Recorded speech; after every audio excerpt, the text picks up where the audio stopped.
sure that whoever has access to your facility was trustworthy and professional, right? Well, that's why we created Priority Clean, so the customers can rest assured that all our janitors are fully background checked and drug tested for your safety. We do not hire felons, nor do we accept applicants with misdemeanor theft. We train all our cleaners on professional techniques to properly clean your carpets, windows, and floors. It's more than just dumping trash at night for us. We disinfect all surfaces with the customer in mind. Your health is our concern, so please, take a moment to consider our janitorial service. Together, we can systematically improve the cleanliness of your facility. Priority Clean, bringing value back to the cleaning industry. Call Priority Clean today at 406-590-1987. Fort Benton, where the West was born. With so much history to see, you're going to need a break. Visit the Clubhouse, a delicious local hotspot where all the best games, drinks, and food come together in one comfortable, low-key sports bar. Sit back and enjoy an ice-cold drink. Take a bite out of a Reuben, French dip, or juicy burger. Just a few of the local favorites. Take advantage of their historic happy hour from 3 until 5 and weekday lunch specials at the Clubhouse in Fort Benton, where everyone is treated like a local. Are you looking for a little more comfort in your life? Call the expert, your Carrier dealer. Carrier dealers are the authorities at getting peak performance from your heating and cooling system. So call your Carrier dealer first. He has ways of making you very comfortable. Carrier. Turn to the experts. For over 30 years of commitment to Carrier, contact A.T. Clemens for a free estimate. 452-9541.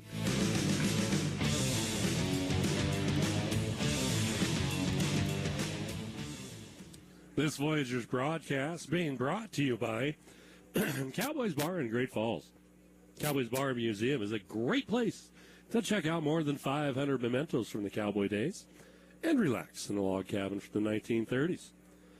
Visit Cowboys for daily drink specials and happy hour from 8 to 10 a.m. or 5 to 7 p.m. Cowboys is owned by the Montana Cowboys Association. Stop in at Cowboys and connect with the rich cowboy heritage, located at 311 3rd Street Northwest. So I wasn't going to have time because, as I told you, they were taking the field to do that ad there from the Cowboys Bar. And thank you, Cowboys Bar, for sponsoring the radio here.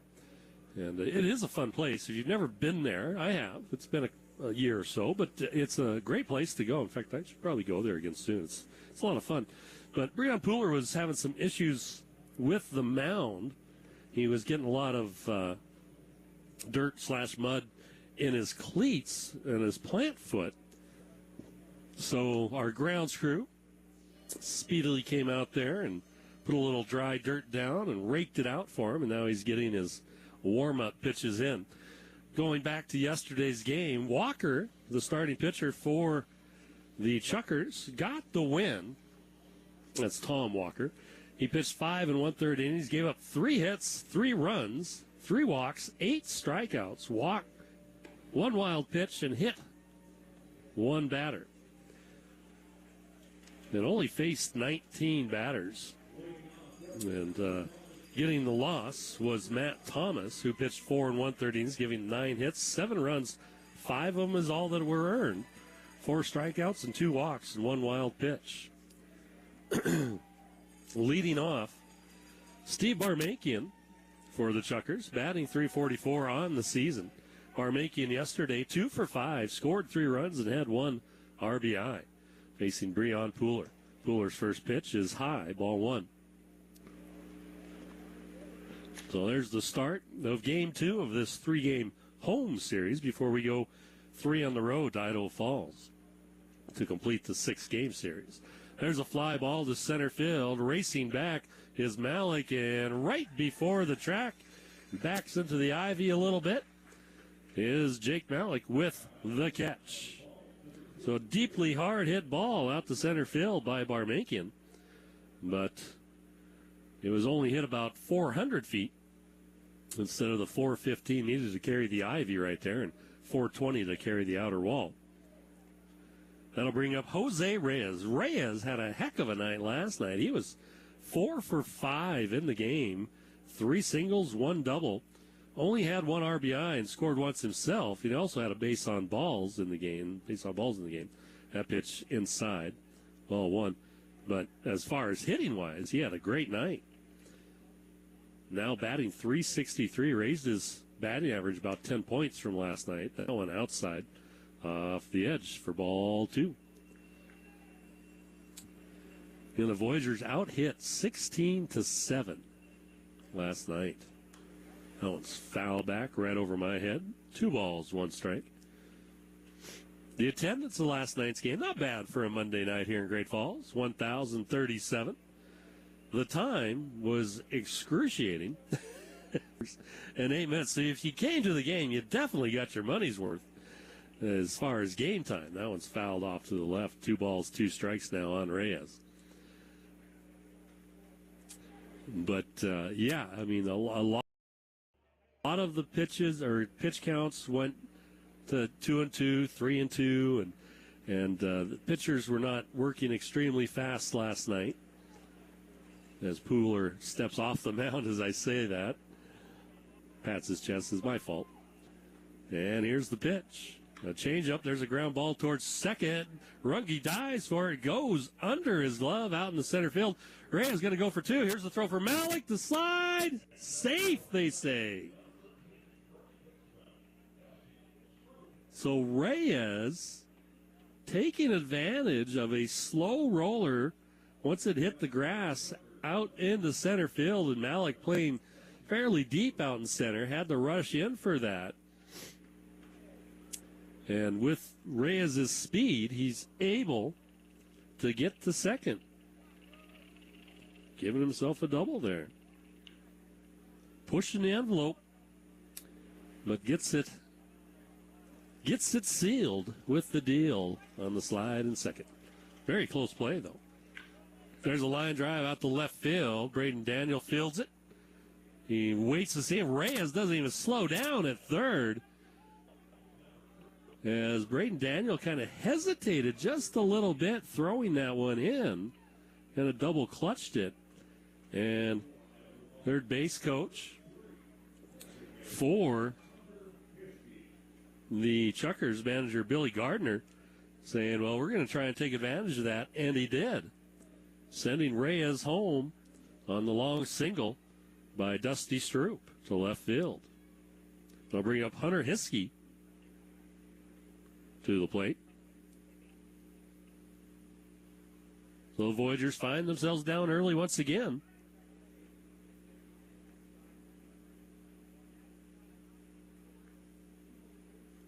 There's a ball to Hiskey. Hiskey batting .336 coming into today. Hiskey was behind the plate yesterday, went 1 for 2. Quick turn throw to first, no tag applied. Hiskey did have 3 RBIs. He drew 2 walks yesterday and had 1 strikeout. Good game for him yesterday. The pitch, that one's fouled back just over my head.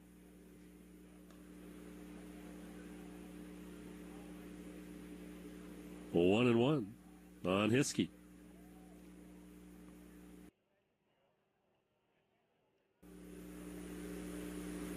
Stretched a single into a double. There's a quick turn to throw. Tag applied. Not in time on Stroop. Stroop does have 13 stolen bases this year. Only been caught once.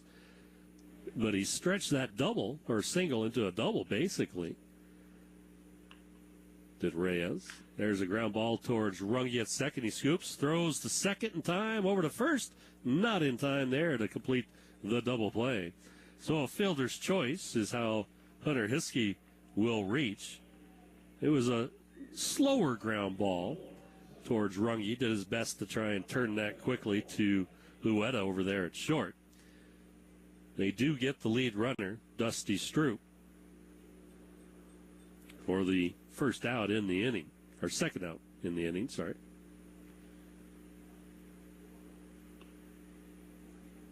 Coming to the plate, Tyler Kelly, second baseman, batting .340 on the year. That pitch is high and inside, ball 1. You've noticed every batter here has that I've mentioned so far is .336 or over for the Chukars. Their team batting average is .329. A very good hitting team. There's a fly ball out to right field. Simmons fighting the sun, running over towards the line, makes the catch. Right on the line. So nice job by Simmons fighting off the sun on that one. One run does score for the Chukars as Reyes strikes again for them, giving them a 1-0 lead going into the bottom half of the first. We'll be back in 90 seconds. At Great Falls Clinic Hospital, we've created an extraordinary heart program. Our outstanding teams focus on patient safety and achieving good outcomes. Centrally located on one campus, we have what it takes for us to save and improve lives. In our cath lab, we provide innovative care for structural issues, blockages, and other concerns. Our expertise include open heart surgery, carotid artery surgery, vascular surgeries, and more. Do more for your heart. Choose Great Falls Clinic Hospital. With McDelivery, get your favorites, like a juicy quarter pounder, golden fries, and crispy chicken McNuggets. Ordering is easy. Choosing which you'll eat first, not as easy. McDelivery is available now from your locally owned and operated Great Falls McDonald's. It's easy to get McDonald's delivered when you want and where you want.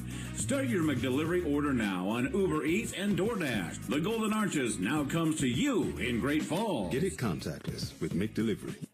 Transform your life today at Great Falls College and go from having a job to having a career.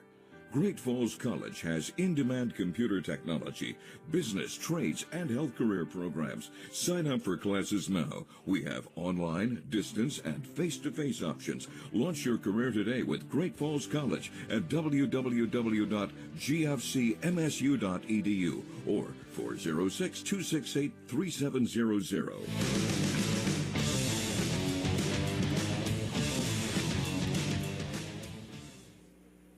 Tonight's game is brought to you in part by Montana State Fund. Montana State Fund is dedicated to helping all Montanans create a culture of workplace safety. To find out how to make your workplace safer, visit safemt.com. And open to be safe is Colin Runge, leading things off here with the Voyagers down 1-0 in the bottom of the first inning. Runge, leadoff hitter. I haven't seen that for quite a while. First pitch to him is a ground ball right at the middle. It's deflected by the pitcher, Rodriguez, over to the second baseman, Kelly. And fortunately, good luck smiles upon the Chukars right there, as that one looked bound and determined to go out to center field if Rodriguez doesn't get a hand on that one.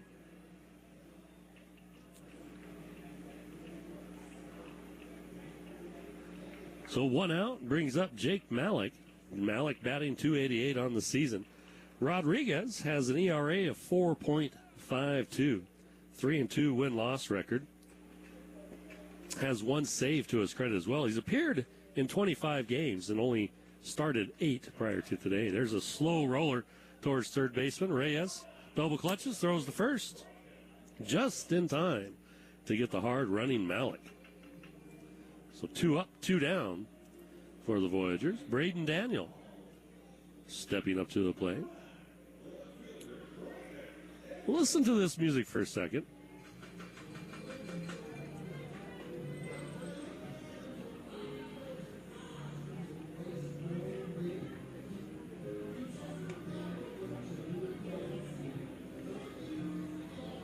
So it's You Got a Friend in Me from a Disney movie.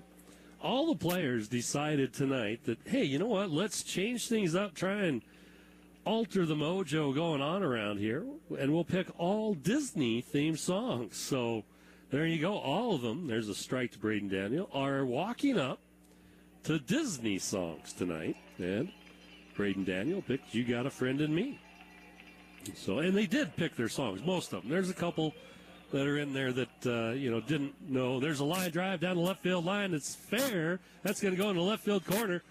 Braden heading for 2 and will hold up there as the throw comes in from left fielder Barmakian. So Braden Daniel gets a hit with 2 out. A line drive shot right down the left field line for a double. Michael Deeb stepping to the plate. Deeb had a good night last night. He was officially 1 for 2. He scored 2 runs himself because he had 3 walks in the game. He also had 1 RBI. Raised his batting average almost 10 point or 0.2 of a point there as he's played in so many games. He's at 266 coming in today. Rodriguez looks, delivers a big changeup, stays inside on Deeb, almost hits him. I mentioned in a game previously that Deeb had the most hit by pitches on the team at 11, I believe it was, at that time.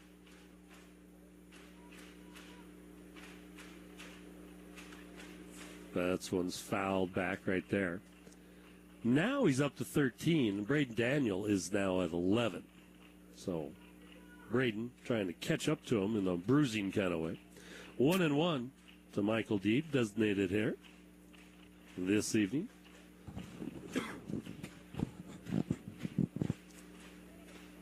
Rodriguez, one of these guys that crouches down, faces the plate, and then stands up and turns his body sideways towards the mound, and then delivers. The left-hander throws in. It's a strike called on the inside edge by home plate umpire Brandon Snyder. Last night's home plate umpire, Josh Gardner, down at first, and Paul Graham is over at third for the umpires. 1-2 to Michael Deeb. 2 out, man on second base, Braden Daniel, after a solid double down the left field line, puts him there. Voyagers trailing 1-0 here in the bottom of the first, hoping to at least equal it. Rodriguez's next pitch, low, 2-2. Rodriguez has pitched, as I said, in 25 games. This is his 9th start. ERA of 4.52. Batting average against him, 268.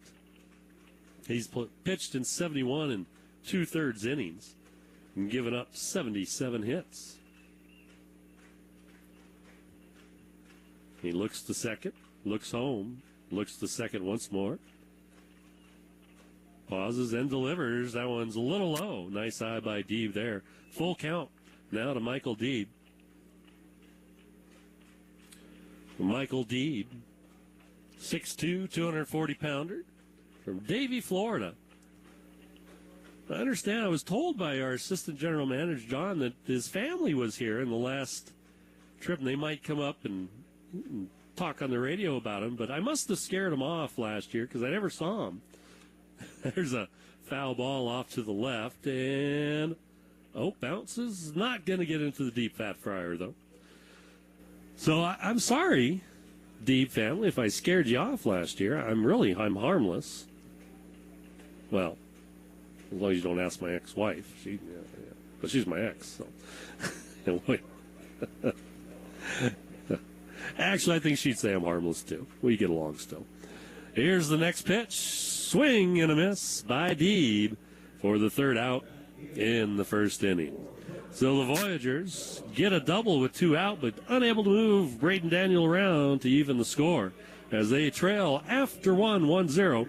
We'll be back right after these messages. The Mex Sports Bar and Casino is helping you get through the week with Micro Mondays for $3.50. Talk about a great deal with $3 margaritas every Taco Tuesday. Get over the hump with Wine Down Wednesday with Chuck Fulcher and BOGO glasses of wine. Quench your thirst every Thursday with $12 micro pitchers. And don't forget happy hour daily from 4 to 7. And finally, get ready for another week with Caesar Saturday. $10 specialty Caesars all day. And bottomless mimosa only $10. And burgers and beer specials every Sunday. Need to get through the week? Take it inside the Heritage Inn and take it to the max. The Mex Sports Bar and Casino is helping you get through the week with Micro Mondays for $3.50. Talk about a great deal with $3 margaritas every Taco Tuesday. Get over the hump with Wine Down Wednesday with Chuck Fulcher and BOGO glasses of wine. Quench your thirst every Thursday with $12 micro pitchers. And don't forget happy hour daily from 4 to 7. And finally, get ready for another week with Caesar Saturday. $10 specialty Caesars all day. And bottomless mimosa only $10. And burgers and beer specials every Sunday. Need to get through the week? Take it inside the Heritage Inn and take it to the max.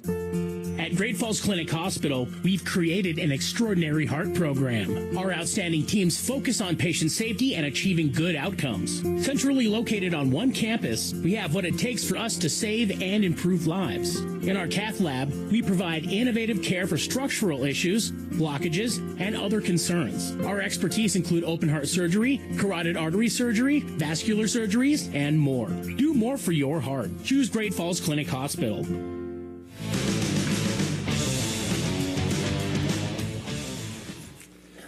We're back here, Centene Stadium. Voyagers trailing top of the second inning, 1-0 to the Idaho Falls Chukars.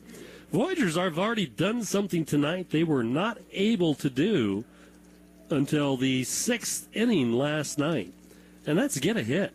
So maybe their mojo with the Disney walk-up songs is changing a little bit. They weren't able to get the run to tie up, but hey, they got a hit at least in the first inning, which is good. Now we just need to do the rest. I was hoping after that explosion of 5 runs in the bottom of the ninth inning last night that it might carry over to today, but not in the first inning. We'll see if they can do it in the second. First pitch by Pooler to Hewitt is a ball. His second one is grounded up the middle, snagged by Luetta, but it bounces off his chest, actually, as he ran to his left. As he picked it up, the speed of Hewitt, he was not able to throw it, and they have put up an error for him on that one. So an E6 if you're keeping track in your scorebook.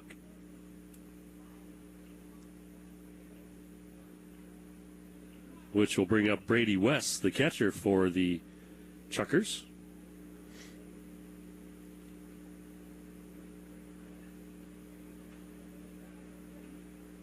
West did not play last night. Here's the pitch. That one's skied towards the left side. That one's going to be foul right off the top of the Orbit concession stand down there, left field line. I think that one's going to end up in the deep fat fryer.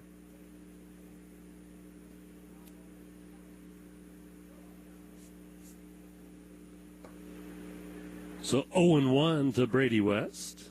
Batting .305 on the year. Throw over to first, back in time, is Hewitt.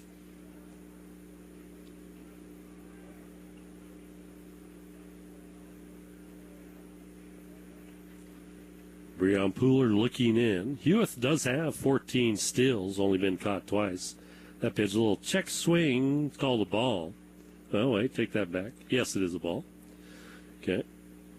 1-1 on West.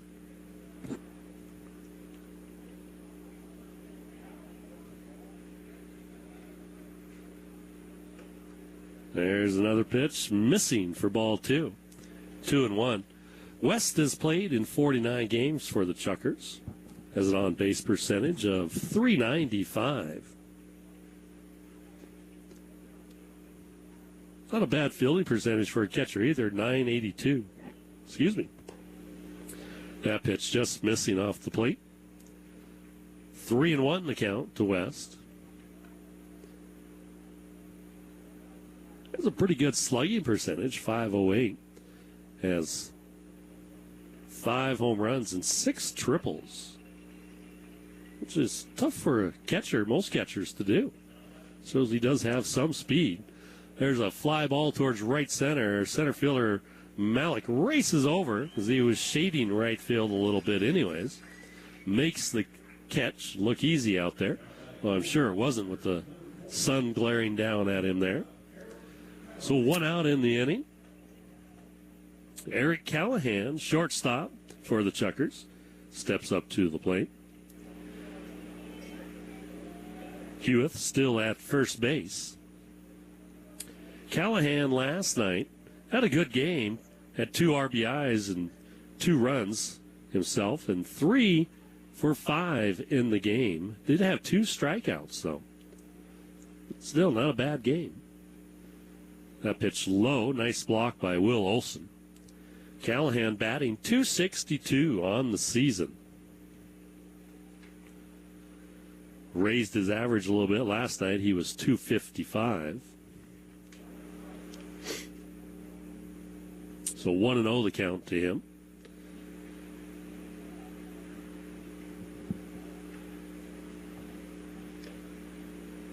There's a swing and a miss. Well, a little tick, we'll say, but pretty much a miss. 1-1 the count.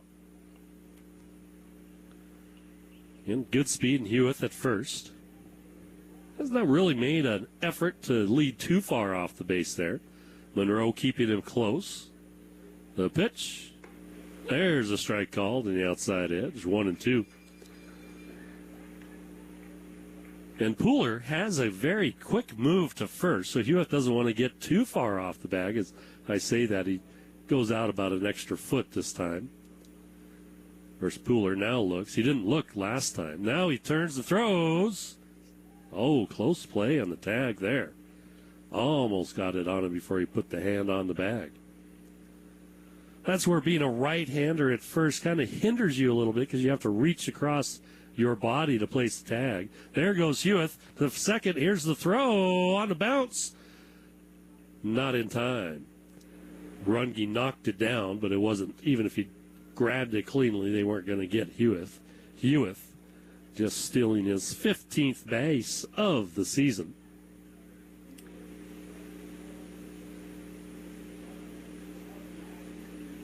The pitch itself was a ball, so it's 2-2 now to Callahan.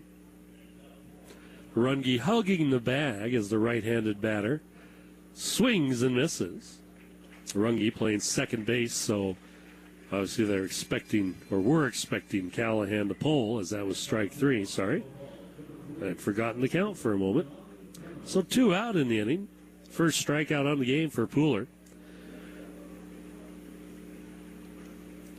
Damani Thomas came in yesterday for DeBonville in the third inning, I believe it was. Yes, it was. So I didn't get a chance to ask Zach, the Idaho Falls radio announcer, who's here, if he was injured or not. There's a slow roller past Pooler to Runge. He's gonna flip it towards first, but it's called a foul ball at the plate. I was wondering why nobody was in a hurry. It's because it's a foul ball. Apparently went off of Damani Thomas there. Damani Thomas batting .077 for the Chukars. Now, he's played in 11 games, but only started in 2 of them. There's a strike to him. Has 13 at-bats is all, so.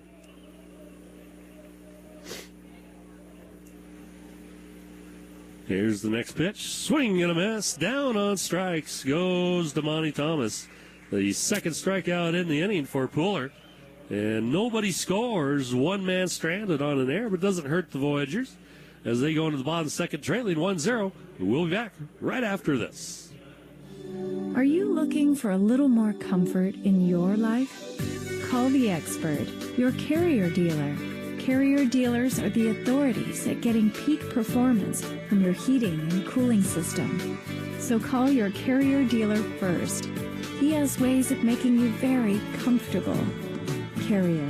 Turn to the experts. For over 30 years of commitment to Carrier, contact A.T. Clemens for a free estimate. 452-9541. At Great Falls Clinic Hospital, we've created an extraordinary heart program. Our outstanding teams focus on patient safety and achieving good outcomes. Centrally located on one campus, we have what it takes for us to save and improve lives. In our cath lab, we provide innovative care for structural issues, blockages, and other concerns. Our expertise include open heart surgery, carotid artery surgery, vascular surgeries, and more. Do more for your heart. Choose Great Falls Clinic Hospital. Transform your life today at Great Falls College and go from having a JOB to having a career. Great Falls College has in-demand computer technology, business, trades, and health career programs. Sign up for classes now. We have online, distance, and face-to-face options. Launch your career today with Great Falls College at www.gfcmsu.edu or 406-268-3700.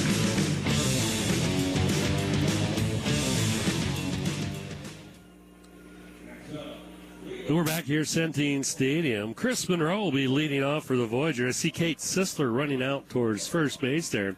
Tommy told me before the game that she had a soccer match tonight. She's the head coach for the CM Russell High School Rustlers, girls soccer team. So I was just thinking, I wonder if they won. So I thought, well, look it up, silly. So I did. And they did win. They beat the Belgrade High Panthers 2-1. So congratulations, Kate Sisler. Hopefully that winning ways will rub off on the Voyagers tonight. That pitch comes in, hits Monroe right on the left thigh there. So first pitch, he gets hit by it. Fortunately, it wasn't too fast of a pitch. Still stings a little. But he'll walk on down, or trot on down to first, actually.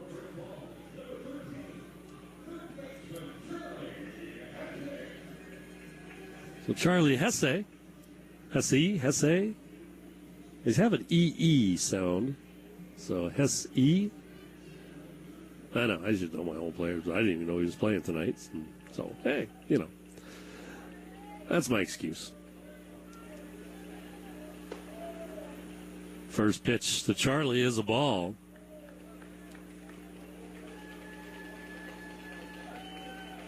That was the first time Monroe was hit by a pitch this year. I was looking it up because I was like, man, I don't remember him being hit, and I was correct in that. So anyways, congratulations to Kate Sisler getting a win with her girls soccer team tonight. There's a strike called on the outside edge. A 1-1 to count. Now, Chris Monroe is not a threat to steal. He was caught once. I'm sure it was probably a hit and run with their batter. Probably just missed the ball. Chris is no Ricky Henderson out there. He could probably still outrun me, but no Ricky Henderson. Neither am I. That one's fouled back. 1 ball, 2 strikes by Charlie. So Charlie is batting 143, has played 3 games so far for the Voyagers, all of them on the road. This is his first home start with the Voyagers. Here's the pitch, way inside. He does a jackknife and allows that one not to hit him. 2-2. 6'1", 190-pounder, right-hander from North Dakota State. Hometown, Mendota Heights, Minnesota. The Heights in Minnesota. There you go. The pitch, that one's way outside. Nice job by the catcher, West, to snag that one. 3 balls, 2 strikes. Now to Charlie. Rodriguez, the pitcher, has given up 43 runs, 36 of them earned. His strikeout to walk ratio is pretty good. He's got 75 strikeouts to only 26 walks. There's the pitch from the lefty. There's a ground ball right to the second baseman. He scoops to the short, but the shortstop drops it as Monroe went to slide early, and they dropped the ball. They picked it up, though, and he stopped his slide so he didn't run into the shortstop. As he tried to jump around, and they did apply the tag to him. So that will be a fielder's choice for Charlie reaching.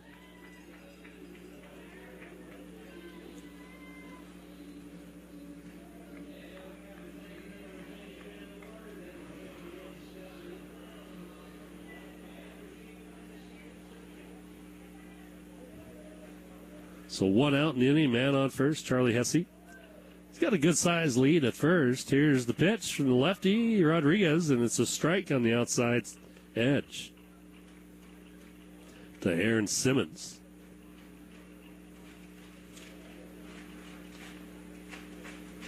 Victor Rodriguez is that left-hander, 5'8", 175.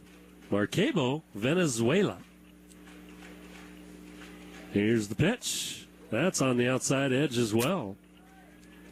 Strike 2 to Simmons. Simmons batting .235 on the year.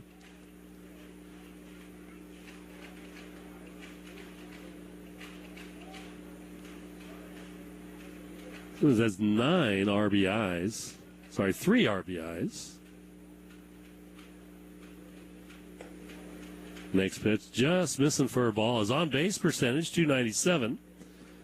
As I said, his batting average, 235. He's played in 12 games now for the Voyagers, 8 starts. A 1 double to his credit for an extra base hit. 1 ball, 2 strikes to him.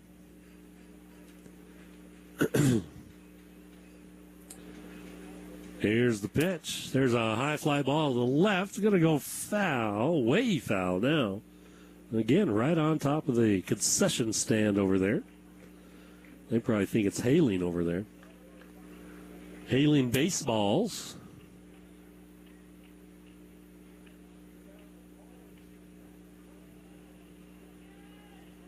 So Hesse does have, in the 3 games he's played, 1 stolen base so far. Swing and a miss by Simmons. And down he'll go on strikes. The second strikeout in the game for Rodriguez. And the second out here in the bottom of the second inning. Will Olson catching tonight. Step up to the plate. He's batting .250 on the season.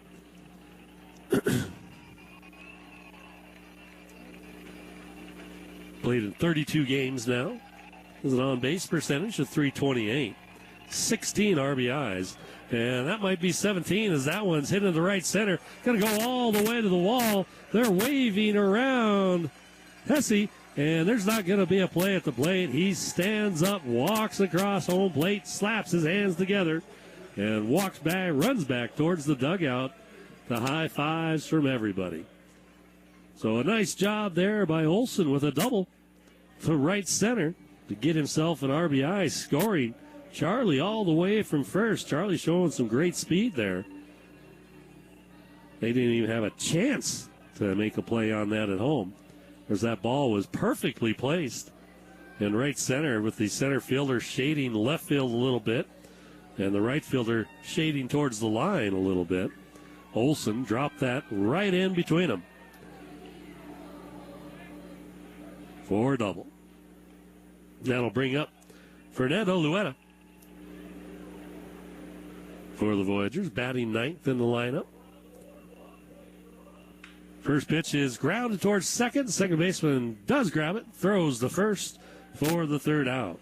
But not before the Voyagers equal the score here with an RBI double by Olson to right center.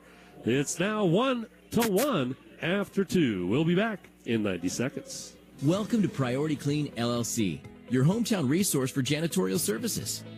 How comfortable would you be letting just anybody into your office, alone, at night? You'd want to make sure that whoever has access to your facility was trustworthy and professional, right? Well, that's why we created Priority Clean, so the customers can rest assured that all our janitors are fully background checked and drug tested for your safety. We do not hire felons, nor do we accept applicants with misdemeanor theft. We train all our cleaners on professional techniques to properly clean your carpets, windows, and floors. It's more than just dumping trash at night for us. We disinfect all surfaces with the customer in mind. Your health is our concern, so please, take a moment to consider our janitorial service. Together, we can systematically improve the cleanliness of your facility. Priority Clean, bringing value back to the cleaning industry. Call Priority Clean today at 406-590-1987. The Max Sports Bar and Casino is helping you get through the week with Micro Mondays for $3.50. Talk about a great deal with $3 margaritas every Taco Tuesday. Get over the hump with Wine Down Wednesday with Chuck Fulcher and BOGO glasses of wine. Quench your thirst every Thursday with $12 micro pitchers. And don't forget Happy Hour daily from 4 to 7. And finally, get ready for another week with Caesar Saturday. $10 specialty Caesars all day. And bottomless mimosa only $10. And burgers and beer specials every Sunday. Need to get through the week? Take it inside the Heritage Inn and take it to the max.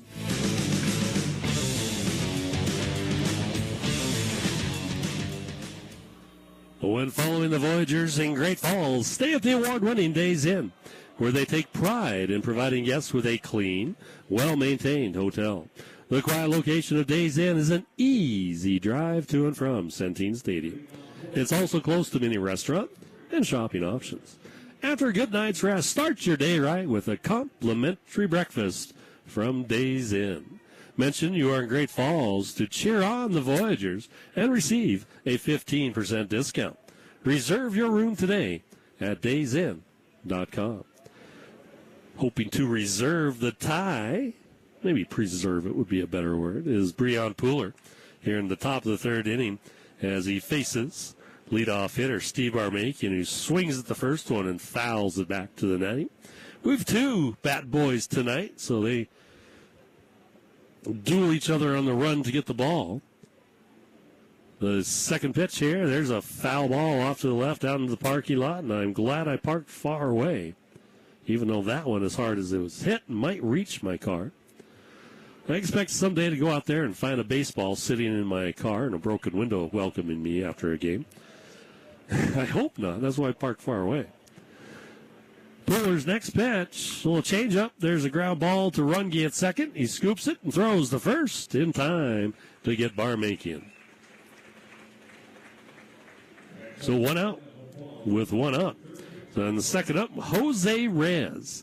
Reyes, who hit a ground ball up the middle, went past the diving Runge, and slowed down as soon as it hit the grass out in the center field. And Jake Malik was playing deep, as he is now. And he had a long way to run. And Reyes stretched that single into a double, just barely beating the throw from Malik. There's a strike to him from Breon Pooler. Then, in a little hit out to left field, looked like they're just going to move him to third, but he just didn't even slow down coming around third and made it to home without even a throw. Swings at that second pitch and fouls it off. 0-2. So Reyes on a bit of a tear here so far. That one is foul, says third base umpire Paul Graham.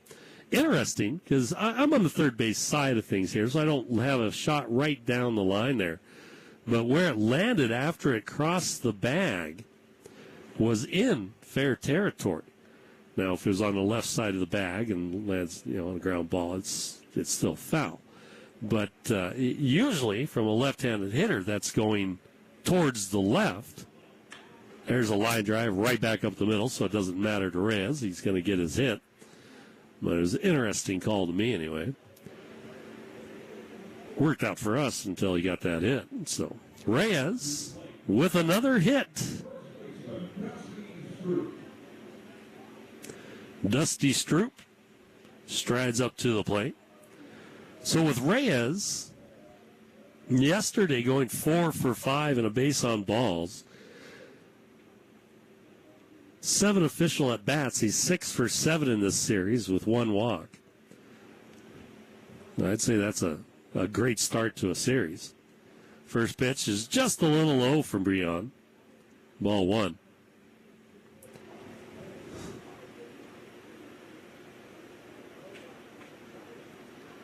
Pooler looking in. Throw to first. Reyes standing, goes back, almost went too far on his run back to first.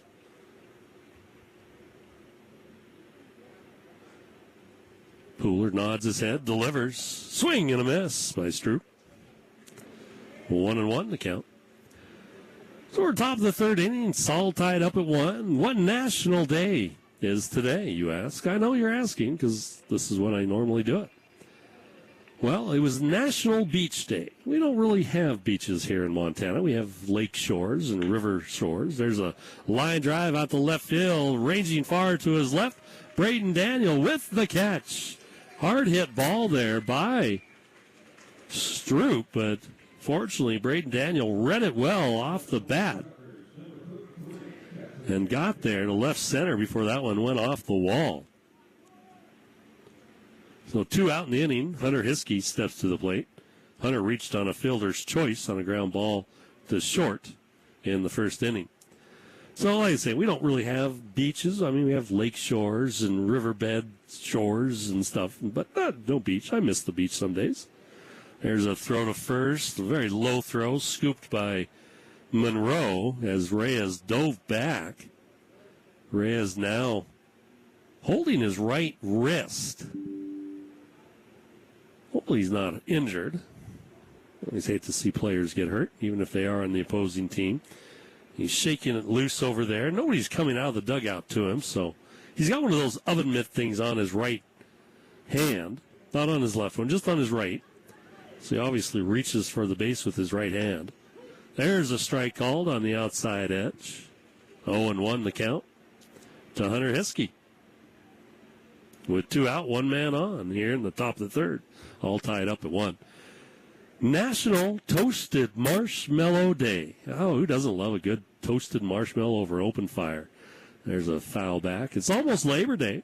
This coming weekend is Labor Day weekend. So, hey, why not celebrate toasted marshmallow today on this weekend with some roasting some marshmallows over the open flame of the fire. Now, got to say, be careful, especially if you're here in Montana or out in the west anywhere. It's very dry out. So 0-2 the count to Hunter Hiskey. And something that's, here's the pitch. There's a pop-up to the left side. Is it going to get out of play? It will, about 5 rows deep. Something that is actually very serious, and we should all take seriously today and every day. It's National Grief Awareness Day for those who've lost people in their lives and grieving. My condolences. I've lost members of my family, and grieving is a process that has no time limit. So don't ever tell somebody, just get over it. Everybody's on their own time limit. There's a line drive out to left center. Malik racing over. He slips as he tries to throw it in as Reyes, going to third, slides in. Malik was going to throw to third, but slipped as he went to throw it the first time. Got up and then threw it to second to prevent Hunter Hiskey from going to second. So a long single for him moves Reyes over to third.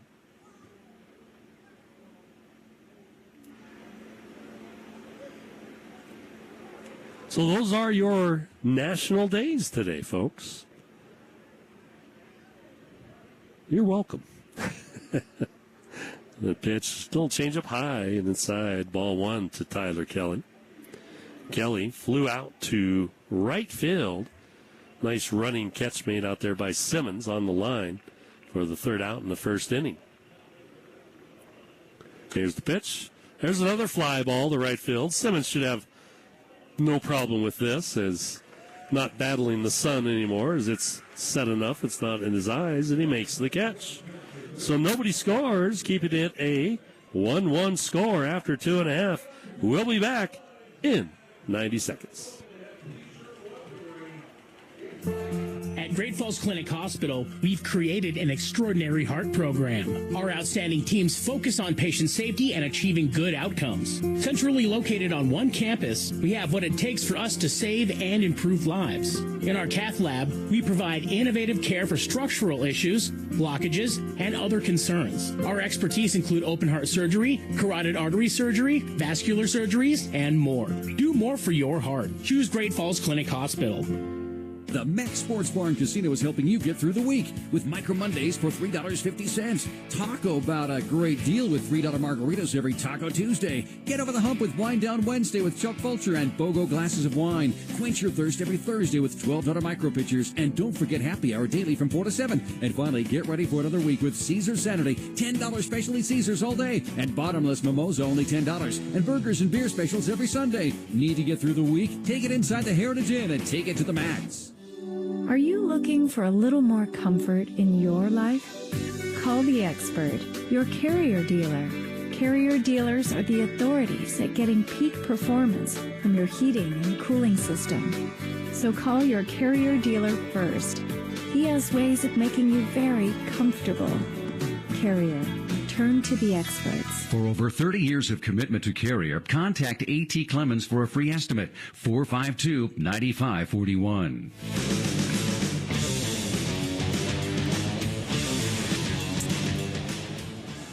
Back here at Centene Stadium, tie score going to the bottom of the third inning. 1-1. 1 run, 2 hits, 1 error for the Voyagers. 1-4-0 for the Chukars. Victor Rodriguez on the mound for the Chukars. His first pitch to Colin Runge is called a strike on the outside edge. Runge in the first inning, it hit a ball right up the middle, deflected by the pitcher right to the second baseman, who then threw out Runge at first. Excuse me. And Rodriguez's next pitch is just a little high. 1-1. Rodriguez has 3 hit batters, make that 4 after hitting Monroe in the second inning there. Next pitch is a ball. 2-1. And 4 wild pitches. He's given up 16 doubles, 3 triples, and 7 home runs. And the batting average against him, .268. And his ERA, 4.52. There's a ground ball towards third. Goes right under the glove of Reyes. So an error on the normally steady third baseman for the Chukars. There. Reyes has a .925 fielding percentage, so not outstanding, but not bad either. So Runge reaches on an error by the third baseman. Both teams with 1 error. We'll see if we can capitalize on their error, as they did not capitalize on theirs. So Jake Malik, who grounded out to third base in the first inning, hoping to put something out in the green grass in the outfield, move Runge around. Runge does have very good speed at first. Here's the pitch. Malik turned the bunt, pulled it back. It's called a strike. 0-1. Runge with 16 stolen bases this year, behind Braden Daniels' 26. Well, Jepson had 20 before he left us to go to the White Sox. Hope he's doing well as our other Voyagers that are with the White Sox, and St. Gustafson with the Reds. We got, can't remember now, 5 or 6 with the White Sox and one with the Reds. I think 5 with the White Sox and 1 with the Reds, so 6 altogether. 1-1 the count on Jake Malik. There's a bunt down the third baseline. A beautiful bunt, as Reyes, all he can do is just watch it dribble through the grass to him, and Malik has himself a single. With a single bunt, that was just beautiful.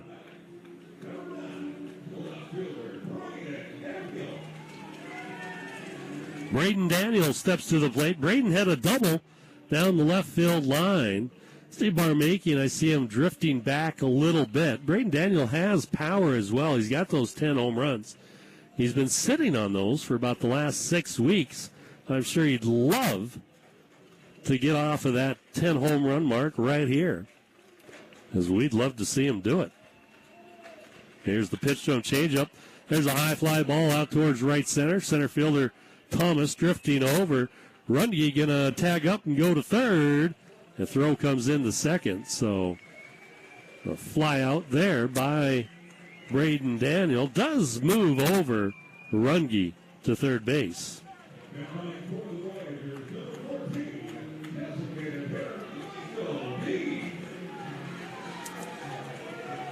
So Michael Deave steps to the plate. Temperature at the start of the game was 85 degrees today. The wind, as I said, blowing nicely. Now it's blowing out of the east-northeast right now, but at 8 miles an hour.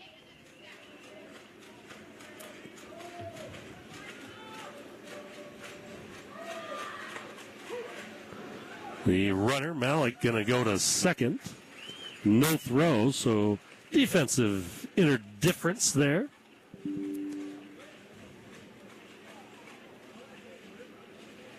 So runners at second and third with 1 out. Michael Deave took that one for a strike.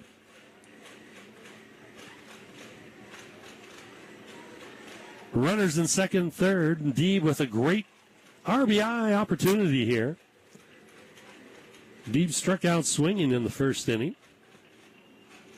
Had a good game yesterday as Runge running down the third baseline. Rodriguez turns and bluffs the throw. Then he points at Reyes and says, hey, I'm going to throw it to you. As Reyes didn't even move any closer than the 15 feet away from third base that he's standing. Here's the pitch. That one's outside. So Runge bothering Rodriguez just a little bit here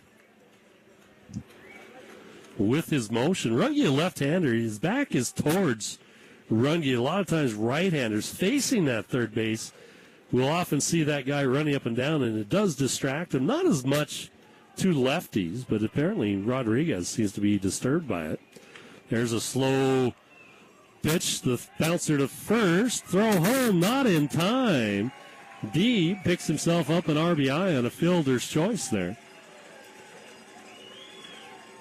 And Deeb hit that one to first. It wasn't a hard hit ball. It was a little slow. Deeb running hard to first there.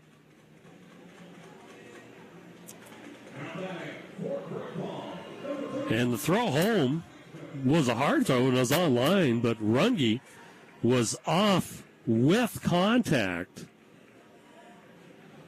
and slid in easily, and there's no tag made on it. In the process, Malik moves to third.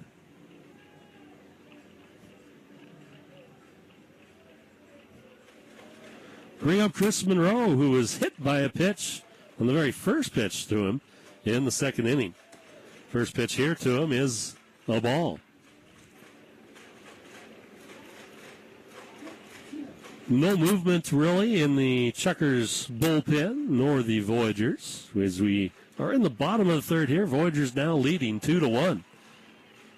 First lead they've had in this series, in game 2 of it. But still, the pitch, there's a line drive out to right field, a soft line drive. With Stroop holding Deeb on first, that left a big hole on the right side as the middle infielders were playing close to second base for a double play ball. Of course, then Monroe just poked that one like he did it on purpose, which he probably did. He's a good contact hitter. Out to right center, right field out there for an RBI as Malik comes home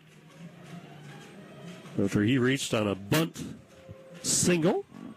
Went to second on defensive indifference, then went to third on Deeb's fielder's choice grounder to first, and then home on that one. And that brings up Hesse, Charlie Hesse, who reached on a fielder's choice ground ball in the second inning, eventually came around to score the first run for the Voyagers on a double by Will Olson. He's got one out here, runners at first and second. Deeb at second, Monroe at first. Voyagers now up 3-1. Here's the pitch. There's a line drive out to left field. That's going to get down. They're waving Deeb around third. He makes a wide turn. Here comes the throw. It's cut off by Reyes. So Deeb scores, standing up. Gives a high five to Simmons, who's now coming up to the plate. So an RBI single for Charlie. I believe that's his first RBI of the season.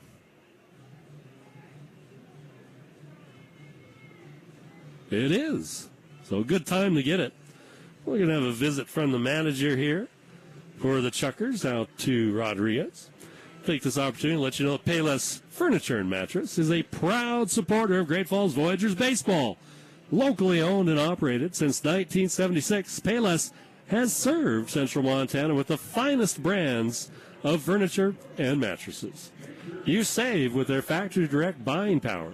There's always a huge in-stock selection, which means you don't wait for your furniture. Take it home today or have it delivered. So enjoy the game and shop Payless Furniture and Mattress, Central Avenue West in Great Falls.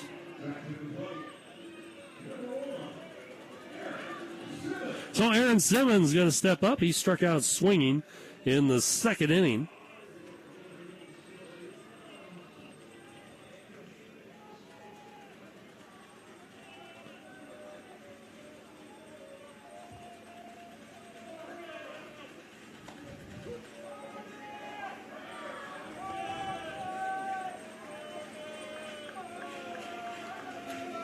Takes the first pitch for a strike.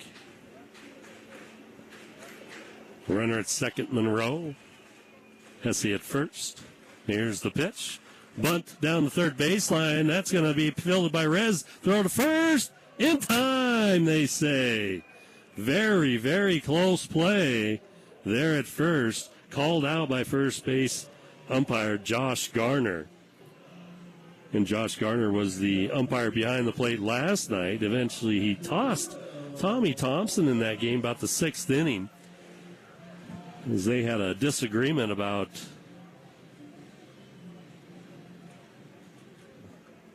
the catcher for the Chukars and some of the things he was doing behind the plate by, like, moving after the pitch was thrown and trying to fool the umpire, which isn't against illegal or anything. It's just a way to try to fool the umpire, and Tommy thought that it was doing that. So he wanted to voice his opinion. 1 ball here to Will Olson, who had a double his last time up. 2 out. There's a ground ball to Reyes. Reyes throws the first in time to get Olson. So that'll do it in the inning. Not before the Voyagers score 3 runs, making it 4-1 after 3. So the Voyagers take the lead here. See if we can maintain it through the rest of the game. We'll be back in 90 seconds. Transform your life today at Great Falls College and go from having a JOB to having a career. Great Falls College has in-demand computer technology, business, trades, and health career programs. Sign up for classes now. We have online, distance, and face-to-face options. Launch your career today with Great Falls College at www.gfcmsu.edu or 406-268-3700. Are you looking for a little more comfort in your life? Call the expert, your carrier dealer. Carrier dealers are the authorities at getting peak performance from your heating and cooling system. So call your carrier dealer first. He has ways of making you very comfortable. Carrier.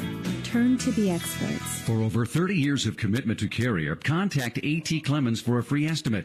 452-9541. At Great Falls Clinic Hospital, we've created an extraordinary heart program. Our outstanding teams focus on patient safety and achieving good outcomes. Centrally located on one campus, we have what it takes for us to save and improve lives. In our cath lab, we provide innovative care for structural issues, blockages, and other concerns. Our expertise include open heart surgery, carotid artery surgery, vascular surgeries, and more. Do more for your heart. Choose Great Falls Clinic Hospital.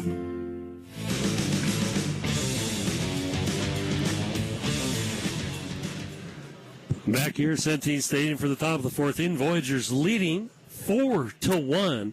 The Voyagers committed an error in the second inning, did not come back to bite us in that inning.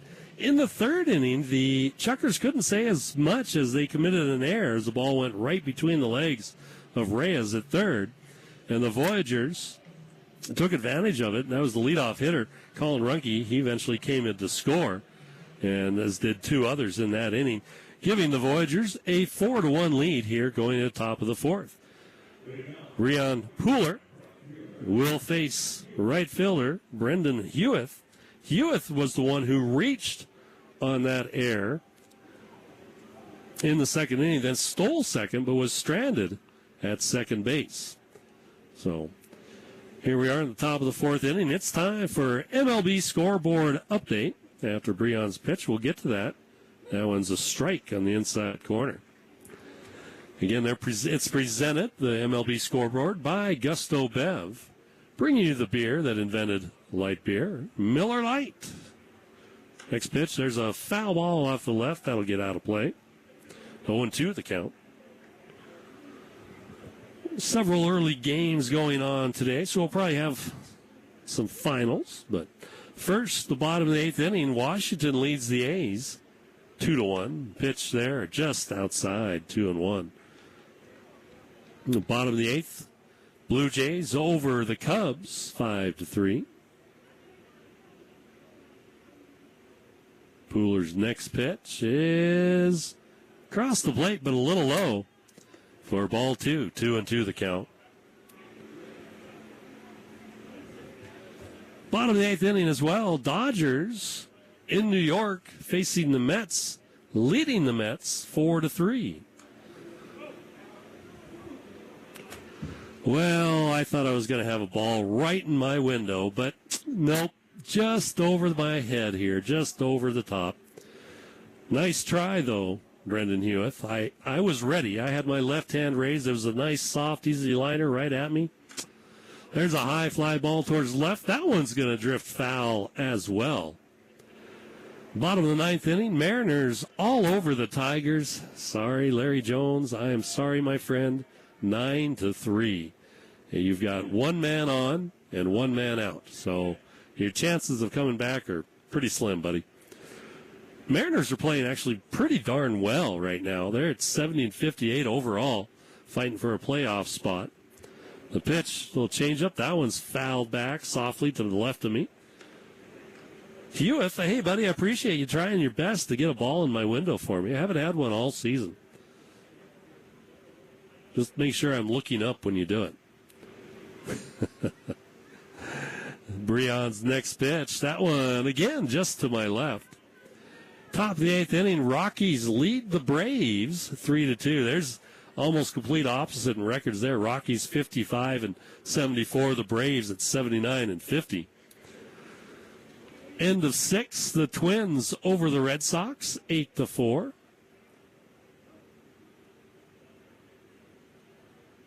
The next pitch. There's a hard hit, ground ball past Monroe at first, out into right field. As Simmons gets it in quickly. So Hewitt leads off the top of the 4th inning for the Chukars with a single to right field. Brady West steps up. He flew out to center field in the 2nd inning. After 6 innings, the Rangers trailing the Astros 3-2. In the top of the 6th, the Royals beating the White Sox 5-4.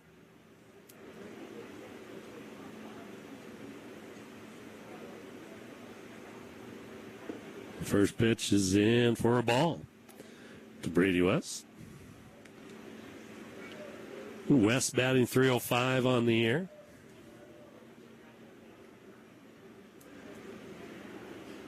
Pooler's next pitch. Ground ball, first base side, foul. Bottom of 7th innings, tied up. Pirates and Brewers at 2 apiece. Bottom of the 2nd, the Yankees already on top of the Angels, 2-0. You know, those two polar opposite records there. Remember when the Angels were leading the American League West out there? There's a throw to first, back in a dive in time as Hewitt. Everybody's like, oh, wow, look at the Angels. Look at the Angels. And, yeah, look at them now. 1-1 the count. Pooler's next pitch is a little broken bat flare out into right center. Hewitt going for 3. The throw was cut off by Luetta. So Hewitt goes to 3rd. The Chukars being very aggressive on the base path tonight. As Brady West breaks his bat in a little crack on it, I heard, but not into a lot of pieces.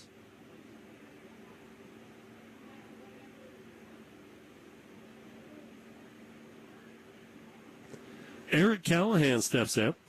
Eric was the first strikeout victim for Pooler in the 2nd inning. He had 2 in that inning and has 2 in the game.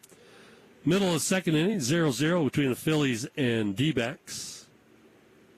Same score between the Padres and Giants in the top of the 2nd inning as well. First pitch just misses for ball 1. Here we are into the finals. Got a few finals for you. The Orioles lose to Cleveland 5-1. The pitch, swing and a miss. Way out in front of that one was Callahan. Cardinals lose to the Reds 5-1. Marlins lose to the Rays 7-2. And the Mariners end up beating the Tigers 9-3.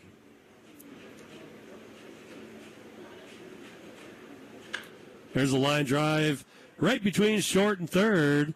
That'll score 1 run as Braden Daniel hustles it in. So Hewis scores from third. West moves to second, and Eric Callahan's on first with a line drive single to left.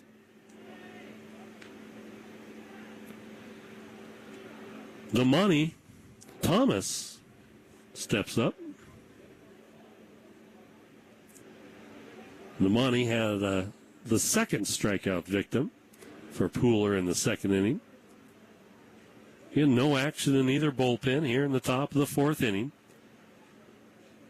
Field completely lit up by the lights now as Damani turns to bunt, pulls it back, it's called a strike. 0-1. So there's your MLB scoreboard update. Thank you, Gusto Bev, not only for the update, but for the Miller Lite as well. Hopefully you enjoyed a Miller Lite while I read those scores off to you. Another bunt turned back. This one's a ball. 1-1.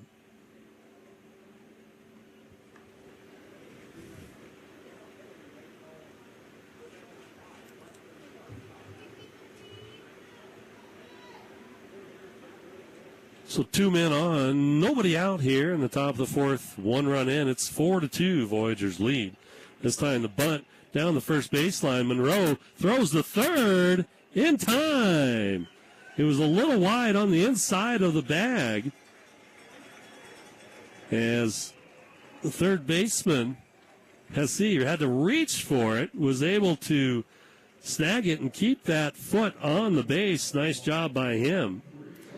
So the bunt doesn't go the way the Chukars were hoping it would. As Monroe with the heads-up throw to third to get the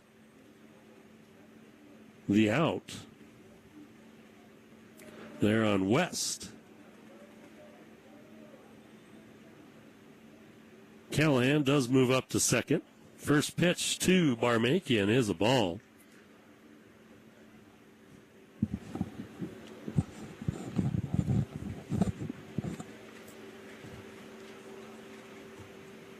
We're running out of regular season games, folks. There's a chopper to the right side, going to go foul. So if you want to come see a Voyagers game, now's the opportunity. We've got one more game at home tomorrow in this stand. Then we'll have about a week off. We'll be back next Thursday to take on Glacier, the Range Riders, for the final 3 regular season games. We're going to have to go on a bit of a tear if we want to have any hope of a playoff spot here. And hope some other teams like Billings loses some key games. That pitch is inside. 2-1 the count now on Barmakian.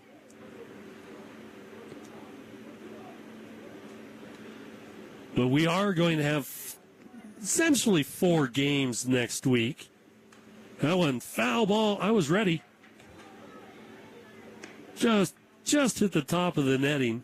These guys, the Chukars, are definitely trying to get a ball into my booth tonight. And I appreciate it, guys. Just make sure it's a soft one that I can catch, not with my face.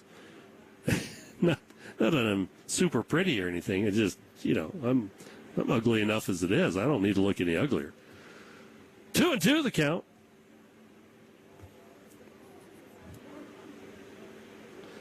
To Steve Barmakian. He came in batting .344. Runners both go. The ball, as Olson stands up, was low, and he stood up, and the ball just fell onto the ground. So I'm going to put it down as a double steal, as I think he was going to throw.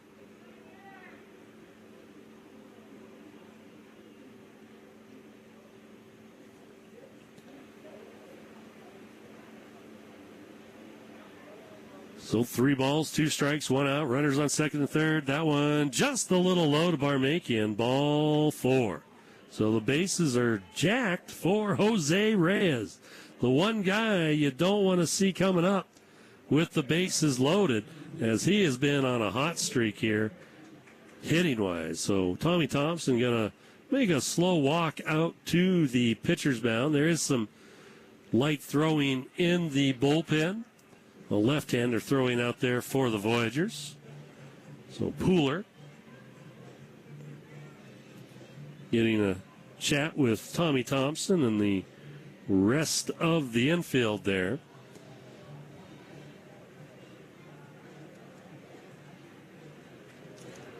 I don't think he's going to pull him. I don't know that he has a pitcher ready, and if he's going to pull him, he'd have done it by now.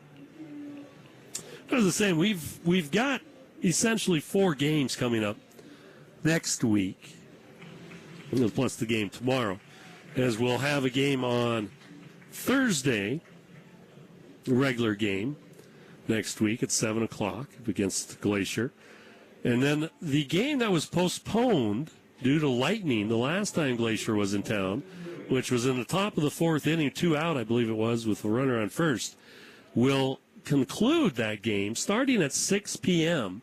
on Friday night. And then immediately following that game, well, immediately, half hour, whatever they want to give the guys to rest, we'll come back and play game 2, which will be 7 innings long. That one's fouled back just to my left by Reyes. 0-1. Reyes with a double and a single tonight. They said he's 6 for 7 in this series so far. Next pitch, that one's high inside, almost hits him. 1-1 the count. Reyes 5'9", 165 from Esperanza, Dominican Republic. Last played with the Paddleheads. That one changeup fouls it off the glove of Olson. Was way out in front of it, just barely ticked it. 1 ball, 2 strikes now to Reyes. Just 1 out here in the top of the 4th inning. Voyagers leading 4-2. Bases loaded, full of Chukars. Chukar is a type of bird, by the way, I believe. And here's the pitch. There's a pop-up behind third. This one's going to drift foul. Nobody's going to be able to get to it. That's it. 3 guys, the left fielder, shortstop, and third baseman, all converge. It hits the base of the concrete wall and bounces back all the way out in the left field. So Braden Daniel picks it up, going back to his position, and tosses it towards the dugout.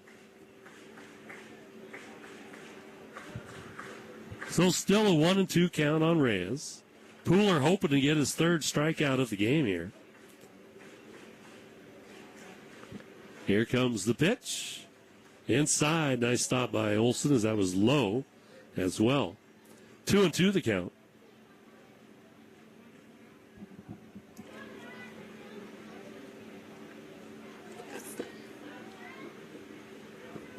Left-handed batting Reyes. Malik in center, shading left field quite hard over there, actually. That one's fouled back off the catcher. Umpire will ask for a few more balls from the bat boy to give Olson a little time to recuperate if he needs it. Right fielder Aaron Simmons playing well off the line. And Braden Daniel playing close to the line in left field. Reyes' hits tonight, one has been the right center for his double, and then one has been the center field. So swing and a miss. Down goes the hot hitting Reyes on strikes. Big strikeout there for Pooler. So 2 out in the inning. And Dusty Stroop steps up to the plate. Stroop had a single to left in his first at-bat in the first inning, and then had a line drive out to left field. So, as a right-handed batter, you would expect the center fielder to pull. Now he's back more straightaway center, is Malik. So this one's fouled off to the right, out of play.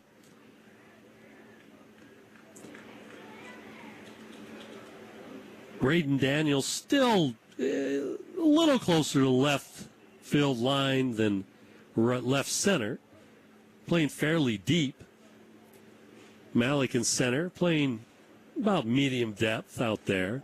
Aaron Simmons playing deep and right. There's a big broken bat single down the left field line. That'll score 2 runs. Throw comes in the second. Not in time to get the runner from first. So Barmakian is now at third. And Callahan and Thomas both score, tying the score up at 4. Stroop on that one broke his bat off. That's where he heard the big ooh and ah from the crowd. Might have been a little disconcerting to Hesse over at third, as the ball wasn't hit tremendously hard. I mean, it was hugging the base, and I don't think he'd have gotten it. But the bat, half of it anyways, flew right at the third base bag as well. So Pooler will leave the game.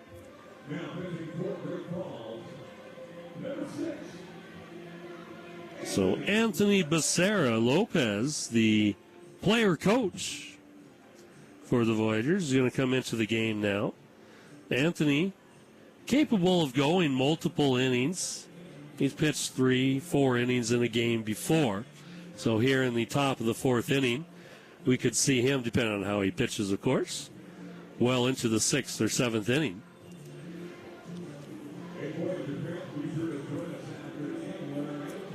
So the score now tied on a 2 RBI hit.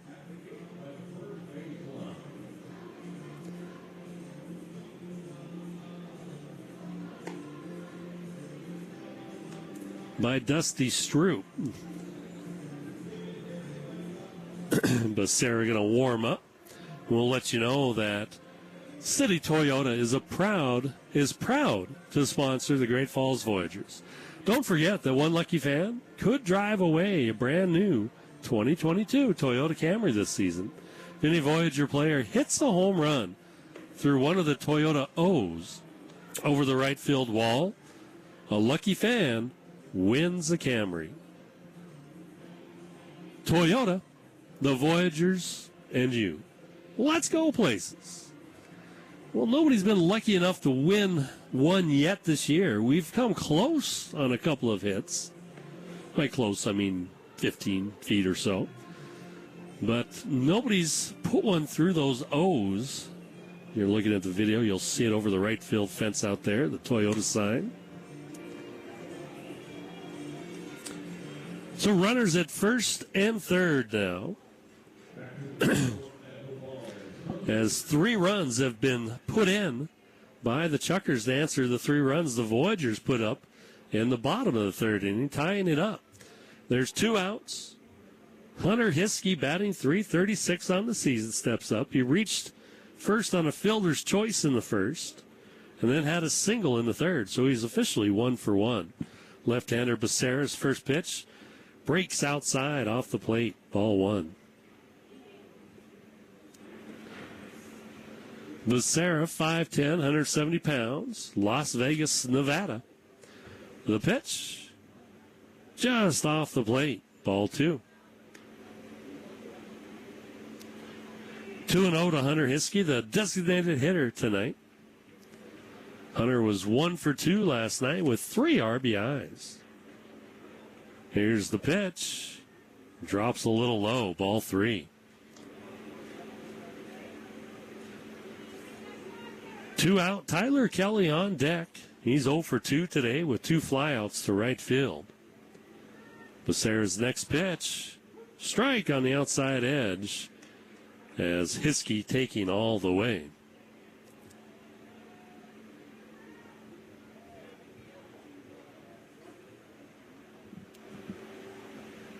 Here's the pitch. That was popped up behind third base.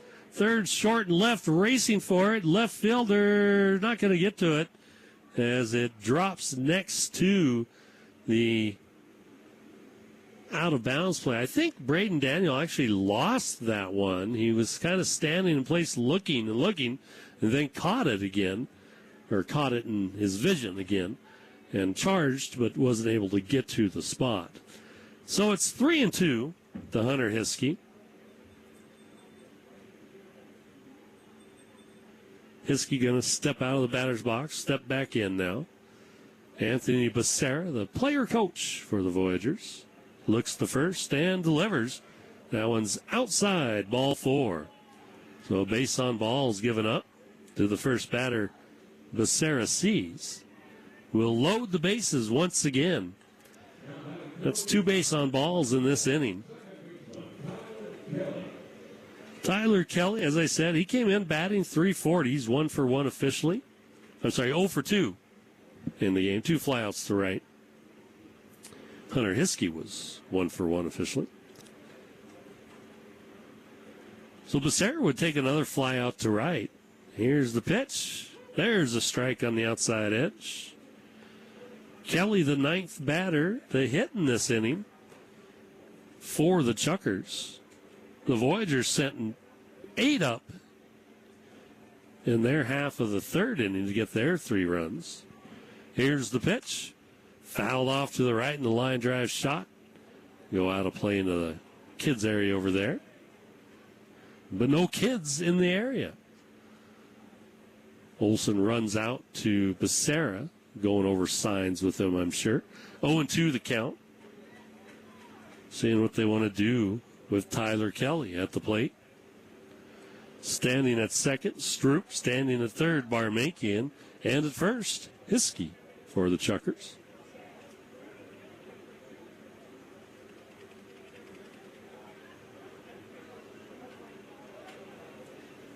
Tyler Kelly has 20 RBIs this season in 28 games with the Chukars.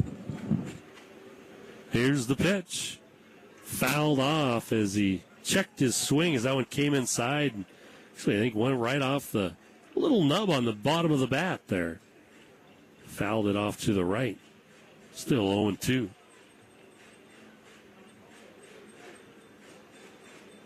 Home plate umpire Brandon Snyder says time, now play ball. Tyler Kelly waggles the bat around, has his right foot almost out of the batter's box. Here comes the pitch. Right across the plate, but apparently just low, says Brandon Snyder. The crowd not happy. 1-2 the count. You know, it was a hard pitch to lay off of there by Tyler Kelly. Becerra's next pitch, breaking ball, fended off by Kelly at the plate. Very, very close to getting him on that one. That was a beautiful, beautiful pitch by Becerra. You can just see the bend on that one. Looked like David Beckham kicking it from the corner. 1-2 the count. There's the pitch, fastball, fouled off to the right. Monroe racing over. Is he going to have room? It looks like it, and he overran it as it falls behind him.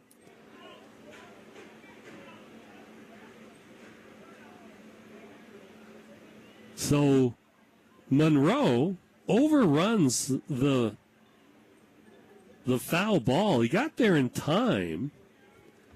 Just overran. He's looking up in the sky, and it's a clear sky, as I said. And clear skies are always a little harder to pick up that ball. Of course, it's twilight, too, so you got different colors going on. The sky's kind of a dark blue color right now. So 1-2 the count. Pitch. There's a little flare just over the head of Monroe. It's going to drop fair. That'll score at least 2. They're going to throw to second.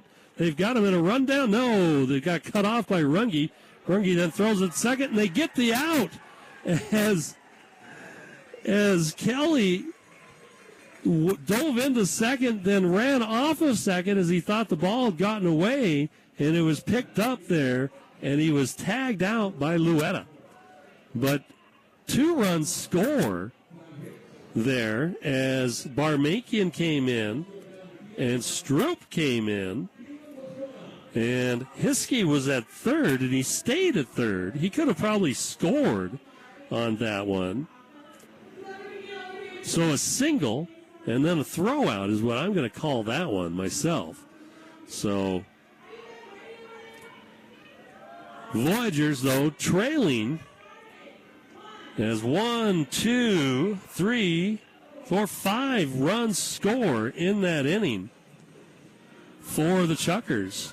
And they now lead 6-4 after 3.5 innings. We'll be back in 90 seconds. The Max Sports Bar and Casino is helping you get through the week with Micro Mondays for $3.50. Talk about a great deal with $3 margaritas every Taco Tuesday. Get over the hump with Wine Down Wednesday with Chuck Fulcher and BOGO glasses of wine. Quench your thirst every Thursday with $12 micro pitchers. And don't forget happy hour daily from 4 to 7. And finally, get ready for another week with Caesar Saturday. $10 specialty Caesars all day. And bottomless mimosa only $10. And burgers and beer specials every Sunday. Need to get through the week? Take it inside the Heritage Inn and take it to the max. The Max Sports Bar and Casino is helping you get through the week with Micro Mondays for $3.50. Talk about a great deal with $3 margaritas every Taco Tuesday. Get over the hump with Wine Down Wednesday with Chuck Fulcher and BOGO glasses of wine. Quench your thirst every Thursday with $12 micro pitchers. And don't forget happy hour daily from 4 to 7. And finally, get ready for another week with Caesar Saturday. $10 specialty Caesars all day. And bottomless mimosa only $10. And burgers and beer specials every Sunday. Need to get through the week? Take it inside the Heritage Inn and take it to the max.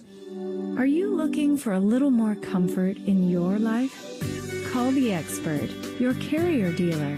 Carrier dealers are the authorities at getting peak performance from your heating and cooling system.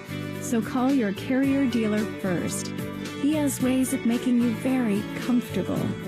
Carrier, turn to the experts. For over 30 years of commitment to Carrier, contact A.T. Clemens for a free estimate. 452-9541.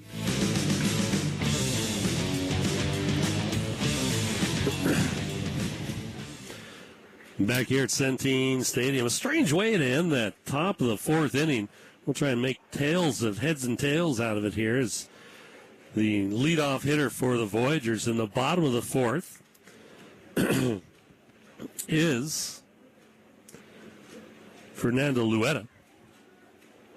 He fouls the first pitch off behind the plate.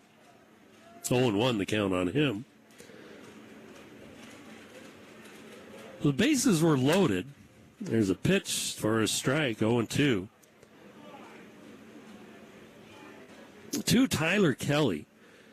And he hit a little flare just over the head of Monroe as he ran back out in the right field. And Simmons out in right field. Then threw the ball, and it was caught by Runge on the cutoff man. There's a foul to the right side. Still 0-2. Here in the bottom of the fourth, Voyagers trailing 6-4. And the hitter, Kelly, thought they were going to try and throw that. I'm assuming he thought they were going to try and throw that somewhere else. So he ran to second. Well, the throw went to second, and Luetta dropped it at first. There's a ground ball foul to the left side. And Tyler Kelly had dove towards second, thought the ball had gotten further away, started to go towards third, saw that he still had it right by him. Luetta picked it up, tagged him out before he could get back on second.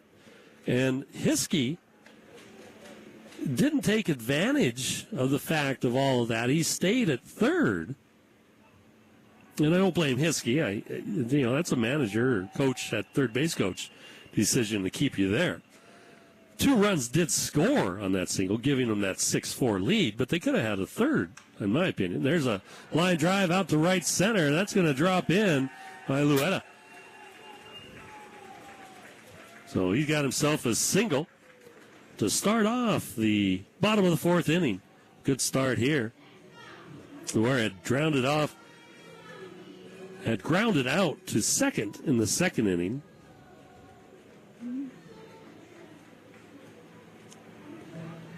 They'll bring up Colin Runge. Colin tonight grounded out to second and reached on an error by the third baseman in the third inning. When we scored 3 runs, he was one of those runs that did score.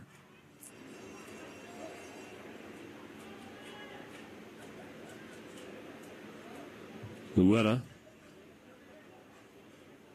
Good sized lead at first. Lefty Rodriguez on the mound. Delivers the pitch. That one's low for ball 1.